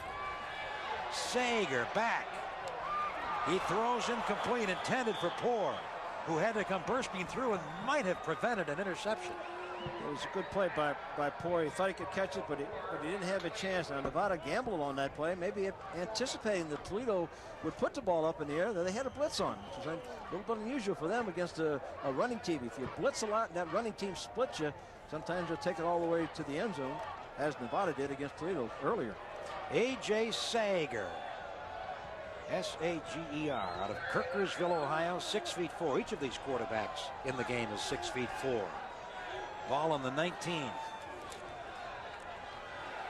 This is third down, and they are way short as the ball goes incomplete. Intended for Glenn, tight end, the senior from Detroit, number 80. Well, that was the same type screen approach that we saw Nevada do on a couple of plays in the third quarter. That tight end tried to slip back in the middle and have a middle screen. Nevada did a good job of diagnosing. Now going back into punt formation is David Walker, who does all of the placement kicking. And now we have flags falling at the line of scrimmage before they can even snap the ball, with snapper Brett Dickey, a senior from Vermillion, Ohio, unable to get it away. We like to mention as many of these players as we can, because how many times moms and dads are watching and they like to hear their sons mentioned. We know that. Well, a little movement in the offensive line drew Nevada offside. Going to set them back 5 yards. And again, Las Vegas is going to come out of this with. They will come out of this with great field position on this short punt. Now back at the goal line is David Walker, awaiting Brett Dickey's snap. Well, they're lined up like they're going to come again now. Before they really put pressure on him from this, there they are. They're coming again.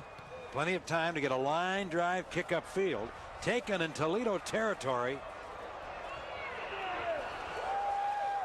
And a gang tackle by the Rockets, but still Nevada, Las Vegas is in excellent field position as we had number 88 on the return for Nevada, Las Vegas, and that would be Michael McDade. Well, the theory that you have here now is that they're going to put pressure on the punter, realizing that if they don't get to it, he may kick it short, and they'll get a chance to return. You see them all lined up there now. Look at them bring 11 people now. And, of course, Toledo's coverage will be good because they're going after the ball. But it's a short kick, gets the goal. They're going to start on Toledo's 40-yard line. Great position. Good shot of that attempted block.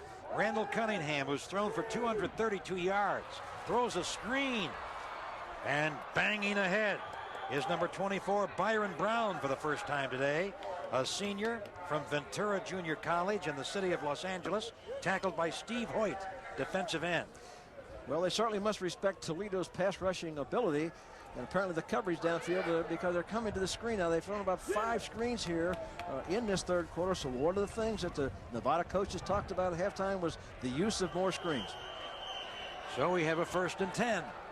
1st and 10 for Nevada, Las Vegas, and the Rebels can go a long way toward putting this game away if they score on this drive, and they're only 31 yards from the goal line. Cunningham is confident now. You can see it.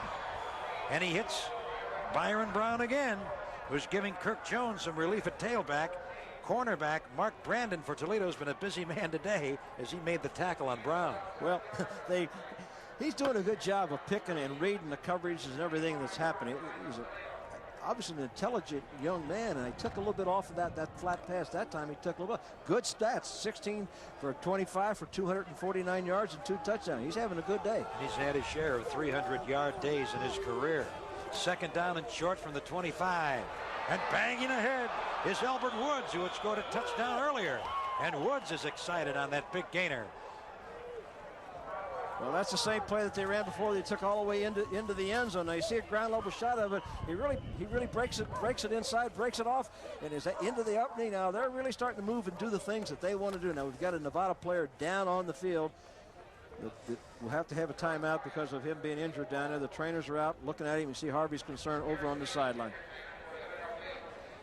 They're trying to ascertain the identity of the player. I believe I saw the numeral 4. And it's obvious with the work of George Thomas on the end of that long pass by Cunningham that set up their last touchdown and the running of Woods that this Nevada Las Vegas team has some talent coming up through the ranks for future years.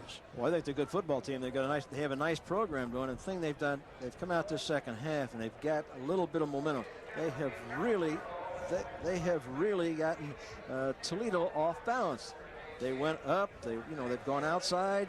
Bias is a young player that is injured. He's up on his own. He's walking off the field and appears to be okay, and that's a great sign. Hey, coming up, and this is going to be the #1 team in the nation, and you'll watch it on the screen you're watching right now. Yes, indeed, the Holiday Bowl, Brigham Young versus Big Ten representative Michigan. What a game that's going to be. #1 Brigham Young going against Michigan next Friday night. I know I'll be watching that one. Well, my old college team classmate, Bo Schembechler, had a tough year. I know he'd like to upset Brigham Young. And stumbling to the 10-yard line was Brown. So Byron Brown has really looked good in this drive. Well, you can see the rhythm now. The passes, the screens, the draws. You see the lead back blocker coming through there. Now he gets a good block on Clayton Moore. Moore slides off of it, though. Watch the plant and try to get to the outside to get extra yardage. Now, this is the rhythm, the type of attack that Nevada likes to use. The draws, the screens. Occasionally run that ball quick up through the middle and get the defensive people not knowing whether they're going to run, pass long, pass short. They really got Toledo defense thinking now. 2nd and 6 from the 10. Mark Patton made the last tackle. He's the strong safety for the Rockets. Play action. Cunningham. Will he run? He certainly will. And he is in. Well, he shows his ability. Now, we've seen the young man pass for touchdowns. We've seen him do an excellent job of punting. There you see him running for one. the thing that makes this play go, Toledo's defensive end or linebacker loses containment. He makes a fake. He wanted to go for the slant pass. Watch him make the fake here and look for the slant pass. Comes out. There you see him make the fake. Now he comes off and look for the slant pass. The slant pass wasn't open. Toledo defensive player comes down inside. Now it's a foot race between Randall and someone else into the end zone. Now that was not Clayton Moore's fault, that responsibility. It was either the outside linebacker or the defensive end's responsibility, not Clayton Moore. Here it is. You see it from the outside. Now he's outside. Moore's trying to come away from the inside to help out someone else on that play. And so for Nevada, Las Vegas, they've opened up some daylight at Biles. They lead now 29-13 and really living up to their excellent season in which they won 10 and lost 2. Ready for the kick. Joey DiGiovanna off a hold by Steve Stallworth, a sophomore from Yuma, Arizona. DiGiovanna out of Las Vegas makes it 30-13 in favor of Nevada, Las Vegas, and you see the expression on the Toledo side of the field. Well, this is an extremely important possession for the Toledo offensive football team. You know, they've kind of slid here. Nevada putting points on the board here. The last 2 times they've had their hands on the ball. Toledo has to answer these points, or they're going to go in the fourth quarter so far behind, and they're not really a catch-up type team. Again, I'm really impressed by looking at this Randall Cunningham.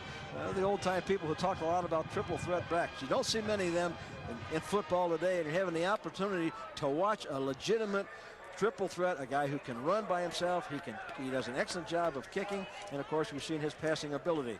Now Dan Simmerall right now realizes, he's talking to his team, knows the importance of offensive when they get back on it. They have to settle down and play their type of football. They can't become wide open gambling. They're not geared that way. They've got to go back and do their job, give the ball to Morgan, mix it up, try to get a little bit longer running in there. But if they try to go to the passing game and match Nevada, Las Vegas, they're not playing their game. Is Morgan running out of gas as we look at Harrison Farmer, the deep man?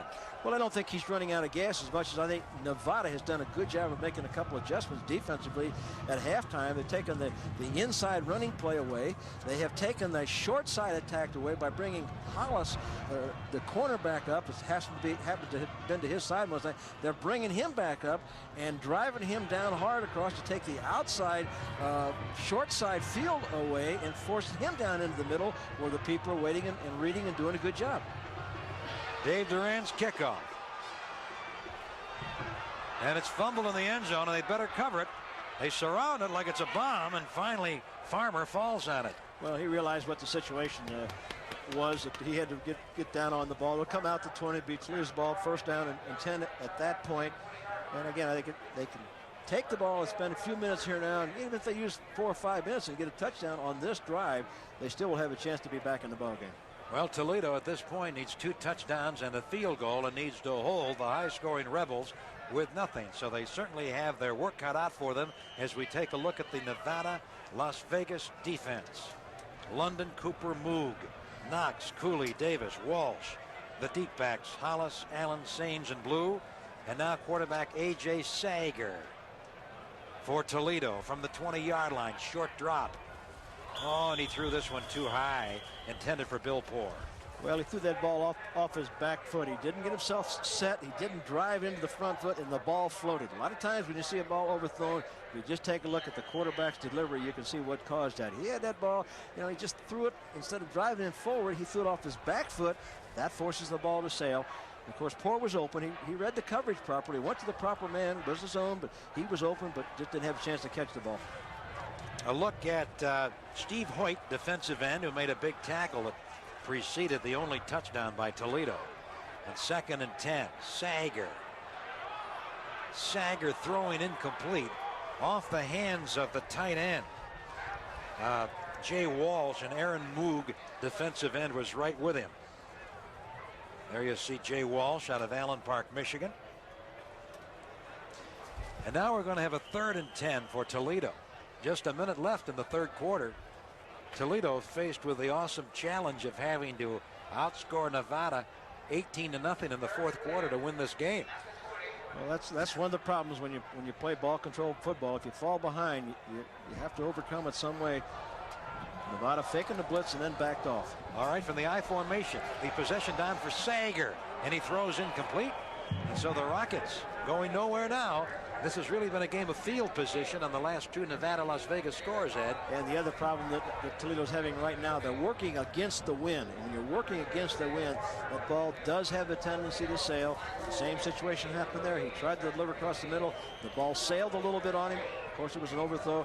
And again, Nevada is going to get this ball back again in great field position. And there's Michael McDade. Oh! Oh, he got a roughing the kicker. We're going to have a roughing the kicker or possibly a running into the kicker foul. Now, we talked about this, or you and I did last night in the hotel, Ed. There are 2 penalties in college football. Running into the kicker is just 5 yards. Roughing the kicker is 15. Well, you got a good shot of here. Now, you see the Walker stepping forward, going up. You see when his foot comes off, when he hits the ball, now he's unprotected. You see he's up there. He's very much unprotected. Now, there's a collision. Well, it wasn't that tough a call, but the second man got him. I thought the first guy missed him and fake, but the second guy got him. Good call by the official. Definite roughing penalty.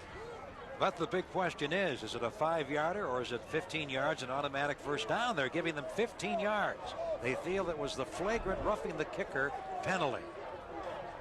Well, let's listen to the official. Defense, automatic first down. First down. Well, Toledo, in their position right now, needed a break. They needed something good to happen to their team. Sometimes that could be what starts you on doing some good things. They really have to make something happen, and it really needs to be in this drive because only 43 seconds left in the third quarter. And Nevada-Las Vegas leads at 30-13. A.J. Sager under the center. Sager back. And up comes their fine runner, Steve Morgan, for 4 yards. Morgan on the right side has had a very, very big. That actually was Farmer in the game for Morgan. Kelvin Farmer got the call there out of Lakewood, Ohio. So Morgan, who had carried the ball repeatedly for most of the game, is now being given a breather, maybe resting him for the fourth quarter. Well, that could be, but they really got to get in that huddle a little bit faster, though. They're really fighting the clock and will be fighting this fourth quarter. And a fake to Farmer as Sager throws and a diving grab as it's complete upfield to Jay Walsh. So Walsh at around midfield makes the catch, and Toledo on the final play of the third quarter gets a first down at midfield.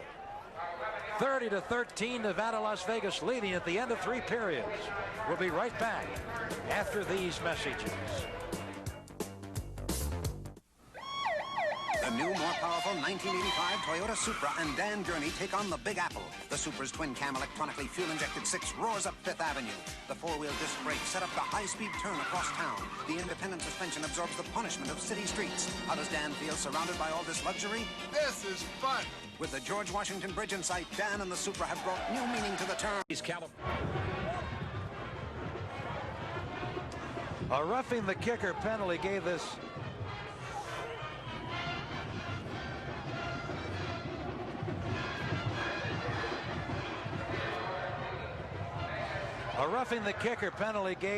Toledo life on this drive. First down in midfield out of the I formation, trailing Nevada-Las Vegas 30-13, first play of the fourth quarter. And a 2-yard gain squirming off the right side. And it is Kelvin Farmer running the ball. 5'11", 190. He averaged 4.8 yards per carry, scored 1 touchdown. An interesting statistic on Farmer, I think, Ed. He did not lose yardage on 1 carry during the regular season. Well, he's a sophomore, and probably one of the reasons Dan Cimarol is using him a lot right now is the fact that he will be coming back next year. And, of course, Morgan is a senior who will be graduating. So why not give that young player a little bit as much experience as he possibly can? Second down and 9 for Toledo with 2 receivers to the left. Sager throwing long, and through the arms of the intended receiver. Oh, my goodness. Eric Hutchison, he was down through there. A good recovery by the defensive back of Nevada-Las Vegas. It was an excellent recovery, I believe, by Hollis coming from the far side. He was open for a fraction of a second, but he came a long way to get his hands on that ball. So bringing up a third down and 9 for Toledo. Wholesale defensive changes for Nevada-Las Vegas. They know Toledo's going to throw, and they're loading up with defensive backs. And the kind of situation that, again, this is not Toledo's type game. When they're forced into this, well, they have to put the ball up in the air. They have to score quick. They're really just not geared. That's not their type of thinking. Third down and 9 from the 48 of Toledo. Sager. Oh, it's dropped. It appeared to be picked off by Charles Dimry, the left cornerback from Oceanside, California. But the freshman from Oceanside had the ball pop out of his arms, and now there's a penalty marker down. In fact, there are 2 penalty markers down. One in Nevada, Las Vegas territory, and the other in Toledo territory, about 10 yards apart. I think all of them, I really think they were all against Toledo. My feeling is they'll take the 4th down. I would see no reason for them to accept this penalty. It'll be 4th down, and Toledo will be forced to punt. Now, there's a lot of discussion going on out there. They've made their decision. Let's listen. Well, illegal hands, an illegal formation on the offense, prime, 4th down. Both penalties were against Toledo. One was illegal motion. The other was for offensive interference downfield. It's 4th down. All right, we're going to take a break, and we'll be right back. Oh, wait a minute now. We're going to go into punt. We're going to stay here now. All right. Not going to break yet. Here's a line drive kick. McDade running back to the 19-yard line. Okay. Now we're going to take our break with a score of 30-13 in favor of Nevada, Las Vegas over Toledo. We'll be right back right after these messages.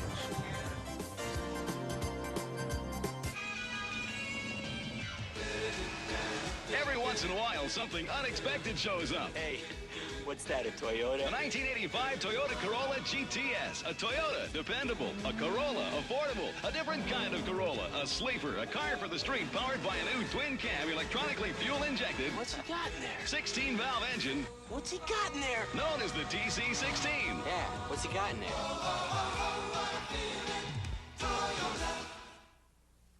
If you use antacids that don't seem to work well enough for you or fast enough for you, maybe they're not strong enough for you. But today, there's double-strength Mylanta 2, the antacid that concentrates nearly twice the medication for nearly twice the acid-neutralizing power of any leading brand. So when you need an antacid, try one that's strong enough for you. Double-strength Mylanta 2, concentrated with nearly twice the antacid medicine. Now in 5-ounce liquid and tablets. I'd like to talk about Randall Cunningham for a moment here as Nevada, Las Vegas starts from their own 18-yard line. I'd like to give you a few statistics on him after this first play. And a pitch back going to Jones, and he's out of bounds. Randall Cunningham had 8,020 career passing yards. He's had 6 games where he's passed for over 400 yards in each of those 6 particular games. He's had 14 other games that he's been over 300 yards. That is some kind of career. But you know the most important thing of statistics? Does he win? And he does that. And he's a winner. That's exactly, you know, statistics, you can do almost anything you want with them. But when you have statistics and you win, that's a big thing. Now, this is the kind of situation. 2nd and 14. Cunningham can make these kind of plays. He's audible into play at the line of scrimmage. See him look now? He's changing the play. Now, let's see what he goes to. From the 14-yard line. Cunningham throws short. And up comes Jones. Jones breaking it out over the 20-yard line to the 22. Now, I really like that. Now, you see that pass there, kind of an insignificant type play, but that showed a lot about Randall Cunningham. It showed he had the ability to take a little bit off the ball to make the light pass that a player can catch. Satisfied to have, he wanted to go. He knew he needed 14 yards. He had the patience to pick up 8 of it now. Now he's coming up with a 3rd down and 6 situation. Possession down. Nevada, Las Vegas has done very well on 3rd down throughout the year. It's been a big key to their success with Cunningham at the controls, presenting such a challenge to the defense. And he guns one complete.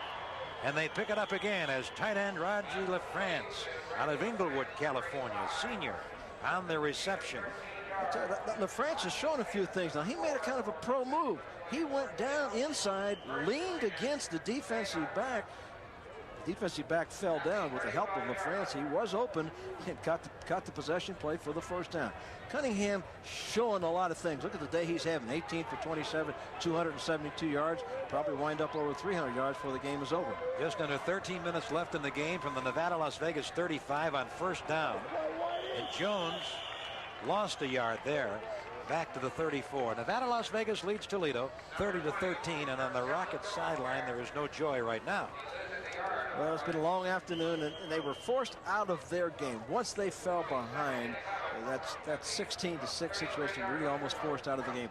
They did come back briefly with the long pass to Poor. They put them back into it, but Cunningham came right back and scored. Nevada has played their game. Toledo has not been able to play their game. Now, again, he's audible in the play at the line of scrimmage. Pro set formation on 2nd down and 11 from the Nevada, Las Vegas 34.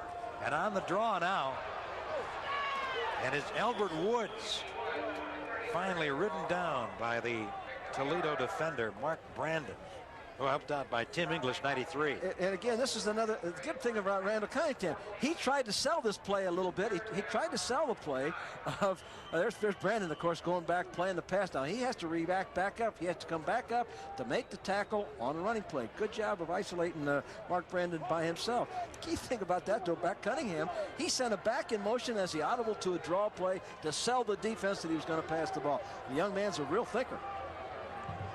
3rd down. 3rd and 10 for Randall Cunningham and the Rebels. Cunningham throwing with confidence, but an interception by Toledo, giving the Rockets some life, and finally Mark Brandon made an interception. Now, he had 6 interceptions this year, and he makes a big one there. Now, there was a penalty flag. Well, I think it was holding against Nevada, Las Vegas, and I'm sure they'll turn the play down. We got a great ISO of Brandon. See Brandon going back, keeping his eye on the ball. Now watch him plant that foot and break back. Now watch the way he comes. See him plant the back inside foot, drive back on the ball, dive down underneath and make a great interception. That's why the young man makes interceptions. He can close on the football. A lot of defensive backs can never close ground when the ball is thrown. Mark has that ability to close. I can see why he has made so many interceptions in his career at Toledo University.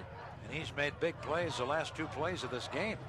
Ball a yard short in midfield. Toledo with 51 yards to drive, and they better get there in a hurry, trailing by 17 with under 12 minutes left in the game.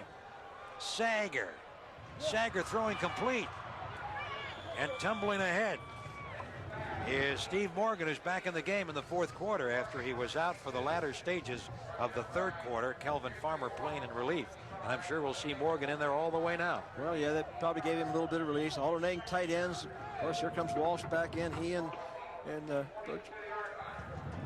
there he is. There's a shot of him down on the sideline. Mark Brandon.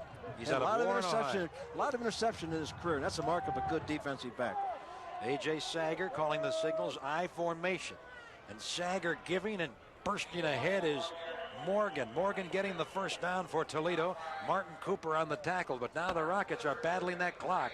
They trail high-flying Nevada, Las Vegas 30-13 with 10 minutes and 39 seconds left in the game. Well, this is a situation where they have to get those plays in there quicker. They have to conserve as much time as they possibly can. The coaching staff upstairs calling down, giving things to Coach Zimmerall. It's important now that the player runs a little bit faster if we want to have a chance to get back in the game. Poor goes to the right. Hutchinson goes to the left. I formation. Toledo 1st down on the Nevada, Las Vegas 39. Play action fake to Morgan. Sager throwing incomplete in a crowd. He was intended for Mike Varijan in the game out of Detroit, number 46. He had arthroscopic knee surgery after 4 games and is just coming back into the play. He's out of Detroit. He played in the Detroit Catholic League at Catholic Central High School in the Motor City, a very fine program. Now let's go down to Joe Rocco. Joe, what do you have for us? All right, we got Mark Brandon here who just made an interception to at least maintain some hope. Mark, is there time to come back? Yeah, there's 60 minutes to play. We got 10-16 left, so we got plenty enough time. We're going to get the ball in the end zone in a minute, and we're going to win this game. I got a feeling. Faith in our team. What goes through your heads when you're on the sideline, you're trailing by 17 in the biggest game of your life? Well, I'll tell you, I've been having a kind of a bad game right now. All I got to do is I just got to keep on playing hard. You know, there's nothing else I can say. But we got 10-10 left, and, you know, hopefully we're going to pull it out. A somewhat hopeful Mark Brandon on the Toledo sideline. That's okay, Dwayne. That's the kind of young man you love to have on your football team. You know, he's giving credit. He says, I'm not playing good. He's playing better than he gave himself credit for. And he also still believes in his teammates and himself that they can win the ball game. You love to have people like that playing for you. Toledo 3rd and 10 on the Nevada, Las Vegas 39. Oh, he just got the pitch away to Morgan. And Morgan gobbles up the yardage and gets the 1st down. just as he was hit, Sanger managed to get it out to Steve Morgan, and Morgan with a tremendous day, as he's got to be crowding 200 yards. Well, it's close. They're going to have to measure this. Now, that's one of the few times they have run the option play to the wide side of the field. Well, they decided it was a first down. Now, the clock is stopped on these first downs. They've got to hurry. Good job by Morgan now fighting to get that yardage, and that may have put him ahead. That run may have given him the rushing record for the bowl game. I believe it did, Ed, because he had 26 carries for 133 yards through the first 3 periods. His longest run of the day, 22 yards, and now I'm sure he's above 144, which was the California Bowl record. From the 29, and dragged down from behind. Well, that's their speed back, Eric Harris. Now, Eric, see, Eric is a small back, only 170 pounds, and really they grabbed him down with one arm. Sometimes backs like that, they have that speed. If they can break one in the open, and Coach Cimarron is hoping that someone can make a big play. They need a big play to get themselves back in the ballgame, to get a little momentum going. So Eddie Harris, who's only been seen as a kickoff return man, now carrying the ball from scrimmage on that play, and the clock shows 9 minutes and 8 seconds and is moving ahead too fast for Toledo. Nevada, Las Vegas fans love to see it tick down. On second down, pass, and it's Harris muscling his way to the 18. Close again to the first down marker. Close again. Number 95 was on the tackle there for Nevada, Las Vegas. Willie Davis, the inside linebacker out of Crenshaw High School in Los Angeles. Well, this time they are going to have to measure. The official is raising his arms to stop. They're going to bring the chains all the way across. And we have just been confirmed, Dwayne, that Morgan has broken the record. 28 carries, 148 yards. That breaks the record that was held by Arnold Smiley, set from Toledo in 1981, of 144 yards in rushing. So Morgan has just broken the record. And I remember Smiley that day. He ran with such slipperiness that he was like an eel out there against San Jose State, and was a key in Toledo's upset victory in California Bowl -- 1. Now a measurement to see whether or not the Rockets have that first down. Now they didn't make the first down. This will be 3rd and short. And again, I think if they have anything left up their sleeve, they did some play action out of this power I formation. They line up in a regular I formation. They'll probably put the ball up in the air and gamble on trying to get something big, and knowing they could always make it on 4th down if they don't make it.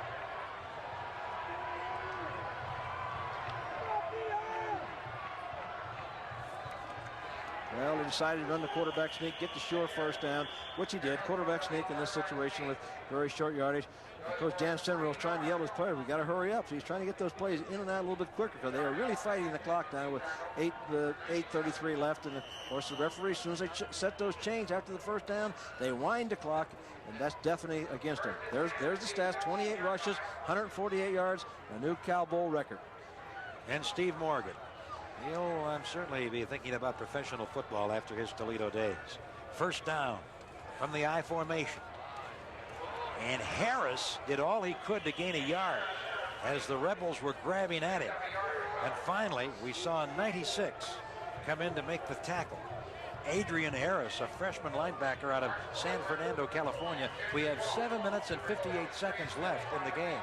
And Toledo, while they're deep in Nevada, Las Vegas territory, the Rockets have a lot of ground to cover in a short time, as we're midway through the 4th quarter, trailing by 17 points. Second down, 2nd and 8 at the Nevada, Las Vegas 14. Pitch out, Harris turning it inside. Oh, good run. What a run to the 3. Hey, where's this fellow been? Well, he's that speed back, and he did a good job. Now, he did a good job of using his blockers. You got a Nevada, Las Vegas player down on the field down there. There'll be a timeout. Let's talk about the situation for a minute here, Ed, with 7:33 left in the game. And we'll do that in just a moment. With the score, Nevada, Las Vegas 30, the University of Toledo 13. Midway through the 4th quarter. We'll be right back after these messages. Hitachi, a world leader in technology, presents Quality. Backed by the most aggressive research program in our history, you can see the quality in Hitachi color television, like cabinetry of fine wood products for the look and feel of elegance, signal tracker control for a truly superior color picture, and our 10-to-1 limited warranty, your assurance of reliability. That's quality. That's Hitachi, a world leader in technology. So we look at A.J. Sanger. sophomore quarterback for the University of Toledo, who during the season completed 144 passes out of 259. He did throw 16 interceptions. And against Kent State, he threw 4 interceptions. That was one of Toledo's losses on the year. It's 30-13 in favor of the Rebels in the fourth quarter.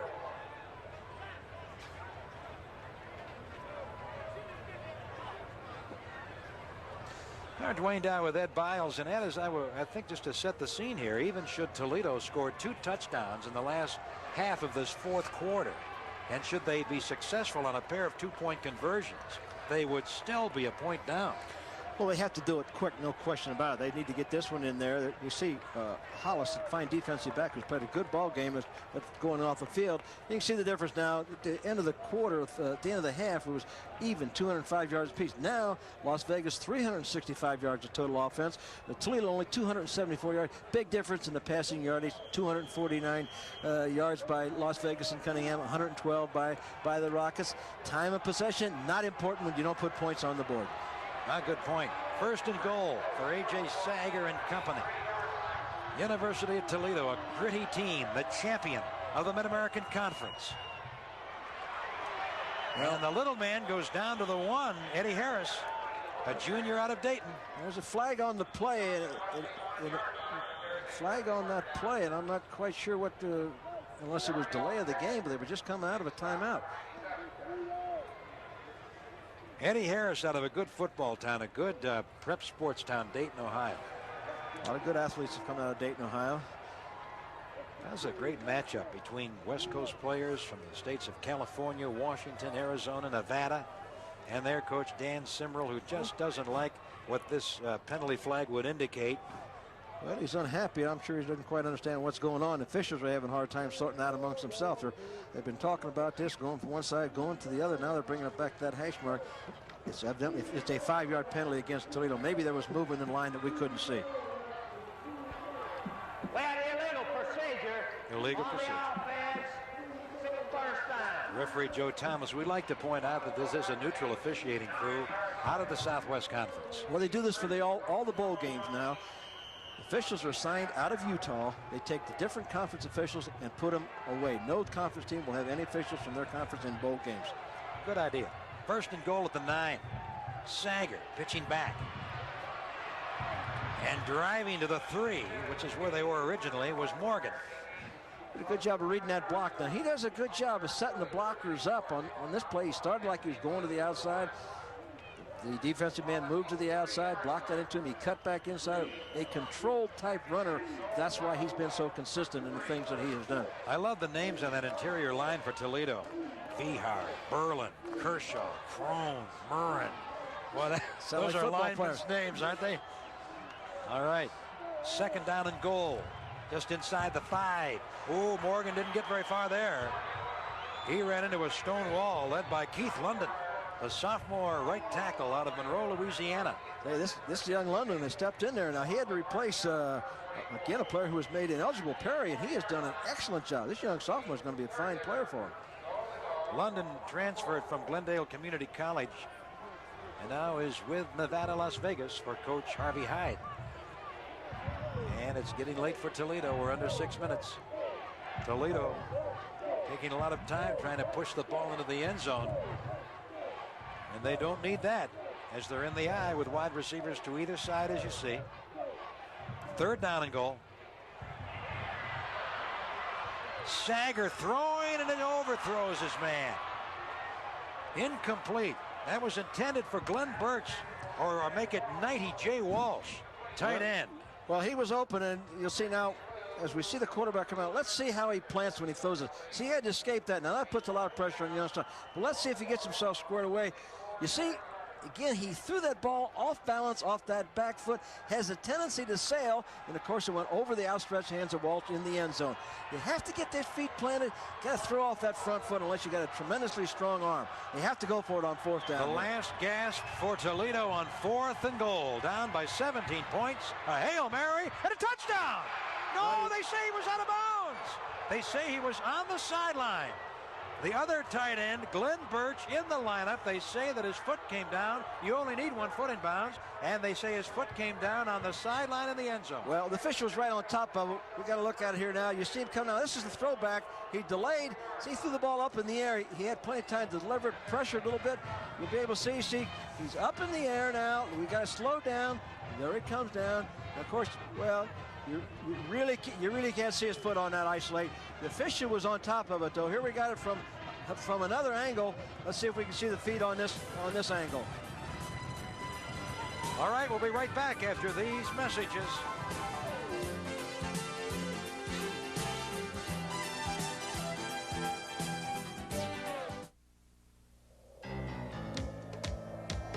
A man on the move. Driver for the Coors Light Silver Bullet Racing Team.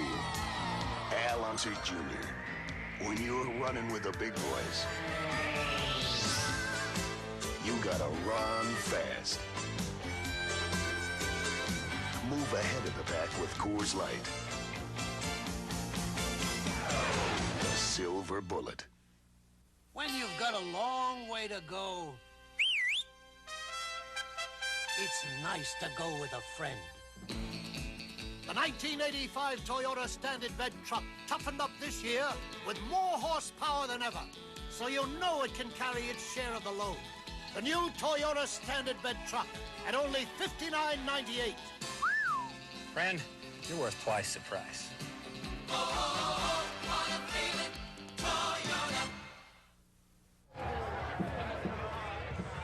And there's the story, and that's the prettiest hairdo of the holiday season. Why'd you get a hairdo like that, Ed? Boy, I'd look good in something like that, wouldn't I? You Houston fans, I don't think would recognize you at all.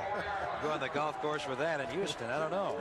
All right, the ball is on the 4-yard line, and Nevada, Las Vegas just going for ball control now as they run it up to the 5. It's awfully late for the boys in dark, the Toledo Rockets, who were coached expertly by Chuck Stobart and now by Dan Simmerl. And here Harvey Hyde in his 3rd year at Nevada, Las Vegas, had his first winning year last season.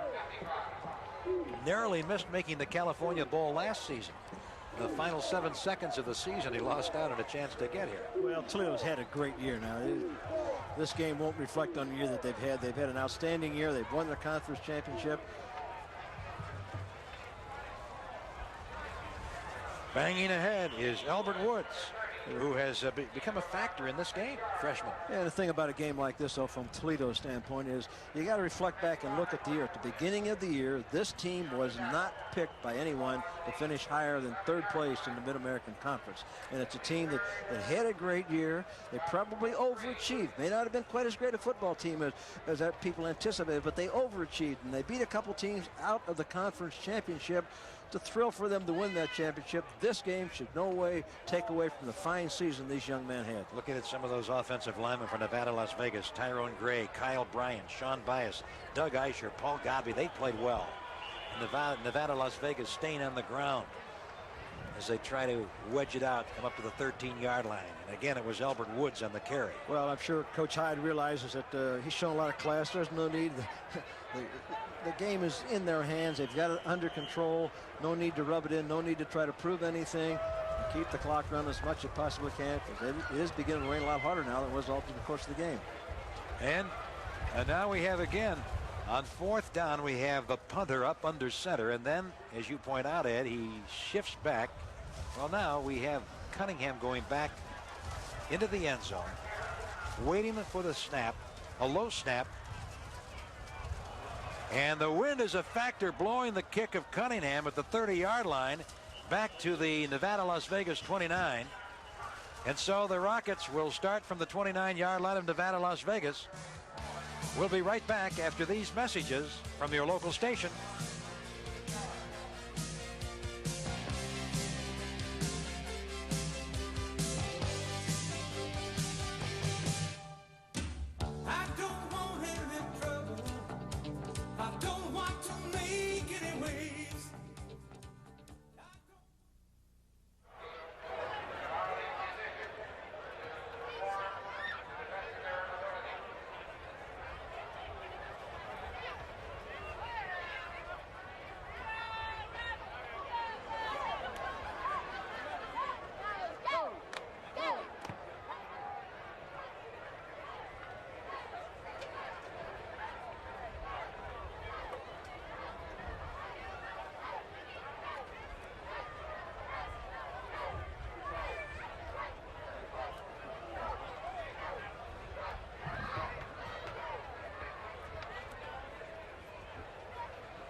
3 minutes and 15 seconds left in the game.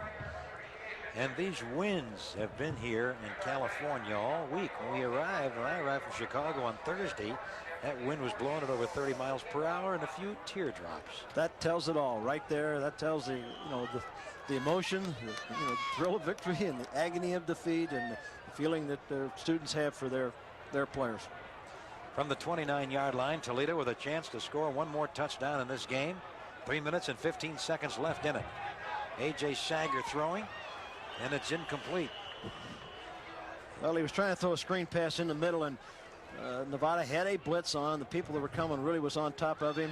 Defensive lineman, and he got a good shot. Look at the way the rain is coming down now, and the wind. Cunningham was trying to punt against that wind and into that rain. That's why he had that short punt. Of course, that was only the third punt of the ball game, and his stats won't show much from a punting standpoint.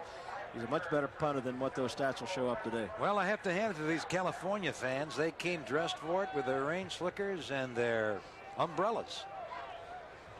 And I'm sure they enjoyed the game, especially the fans from Nevada, Las Vegas.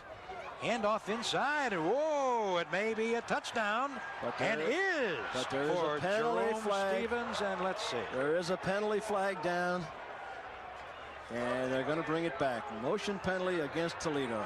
So it was a premature celebration. I don't think I could make a good official. It'd be very difficult for me to throw a flag under those conditions and those circumstances in a bowl game with a score of 30-13.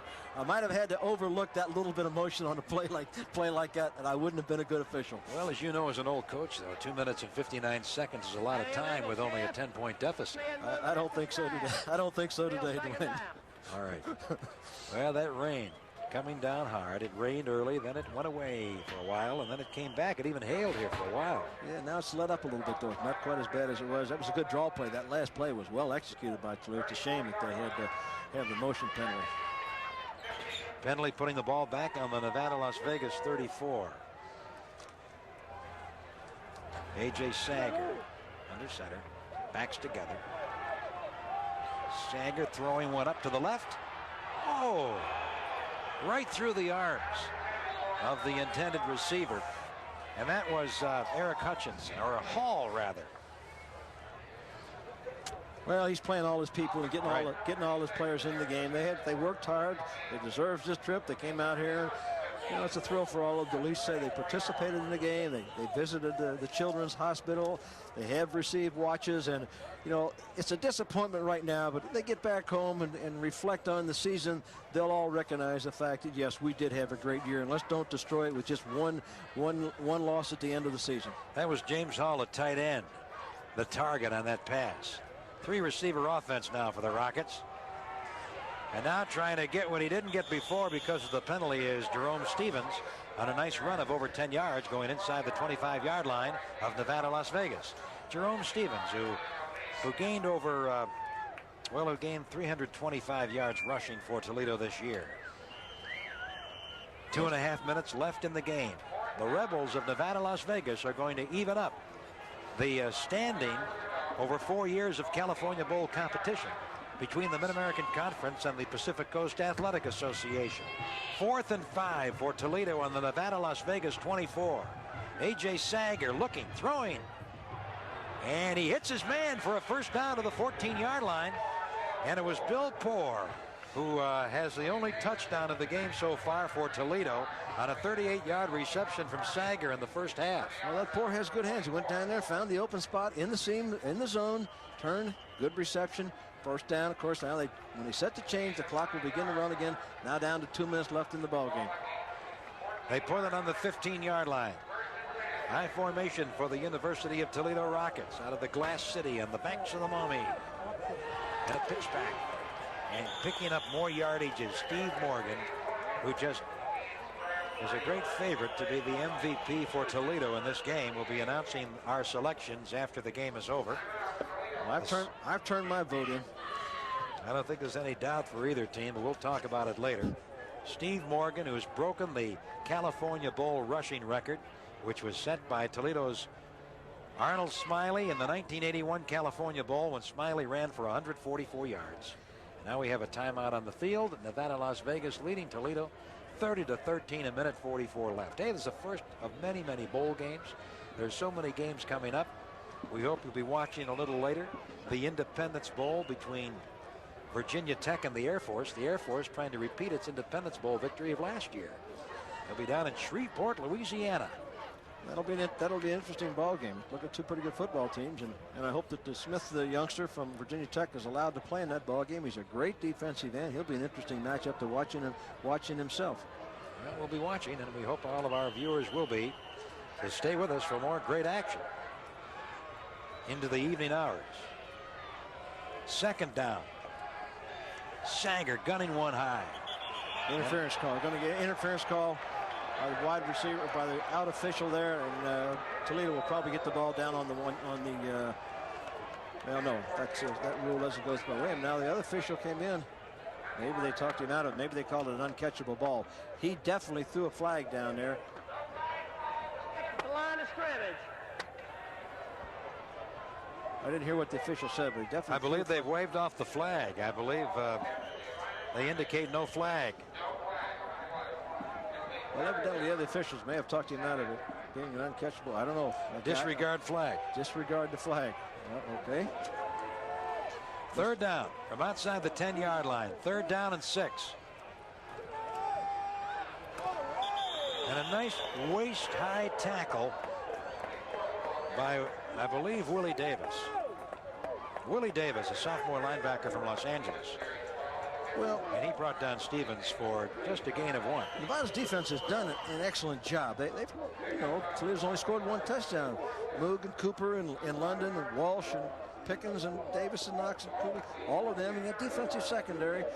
Wasn't too concerned about the passing game, but they have to play it. Blue and Sains and Allen and Hollis and Demery, that whole group have done an outstanding job in this game. Fourth down play again. He's going to tackle for sack time. One of the few we've seen today. And leading the way was Charles Demery, joined by Aaron Moog. So Moog from the line, who had 5 tackles for losses during the year, and they were all sacks. And Charles Demery, who's played quite a game at left cornerback, in relief of David Hollis and as an extra back. Moog's a fine defensive lineman. Well, I think, Ed, our ballots are in, and I think we agree on this, that Steve Morgan is co-most valuable player in the game for this excellent performance for the University of Toledo running back, as we have Nevada, Las Vegas running a play for short yardage, under a minute left in the game. And then our co-most valuable player, the enormously talented quarterback and kicker for the Nevada, Las Vegas Rebels, Randall Cunningham, senior from Santa Barbara. Another excellent day, Ed. Well, Morgan rushed for 155 and he passed for 278. Both of them had outstanding ball games. Both of them outstanding players, well deserving of the most valuable player awards for their respective teams. Ed, I've enjoyed working with you. Hope we can do it again many times. And this is quite a bowl game. 2 good leagues matched against each other. And I think that'll be the last play. No, if they threw another flag out there. Steve Stallworth is now quarterbacking for Nevada, Las Vegas, as Cunningham has taken his last snap of the day. We have 16 seconds left in the game. Nevada, Las Vegas has drawn the Pacific Coast Athletic Association even with the Mid-American Conference and California Bowl victories in the short but very exciting 4-year history of this game in Fresno. This is the first one that hasn't been a close ball game. All of it had been decided right at the end. We anticipated maybe Nevada's offense a little too high-powered. Illegal shift in Nevada, Las Vegas declined by Toledo.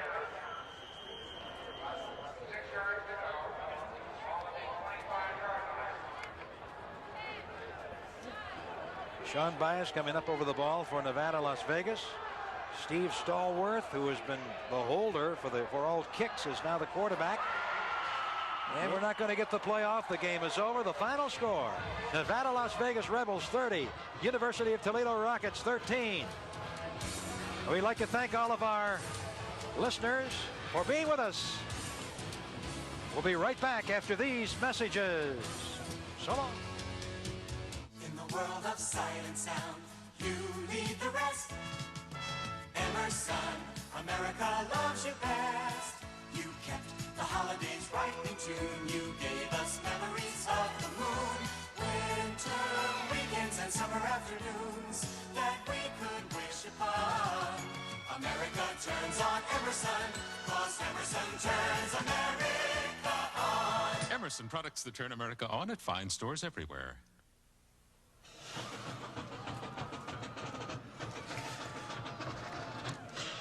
All right, at halftime it was 13-6 Nevada, Las Vegas. As was Cunningham to Gladney in the first quarter after a David Walker Toledo field goal. It was Cunningham to James later, and then a Walker 36-yard field goal. And then, despite a Toledo touchdown, A.J. Sager to Bill Poor, 38 yards in the second half. Albert Woods ran 16 yards for a UNLV score. Cunningham on a 10-yard run, 30-13. The Rebels of UNLV defeat the Toledo Rockets. This is Dwayne Dow for Ed Miles, saying thanks ever so much for joining us. And be watching for other stellar bowl game attractions coming up in the days and weeks ahead. Nevada, Las Vegas has won this one. So long, everybody.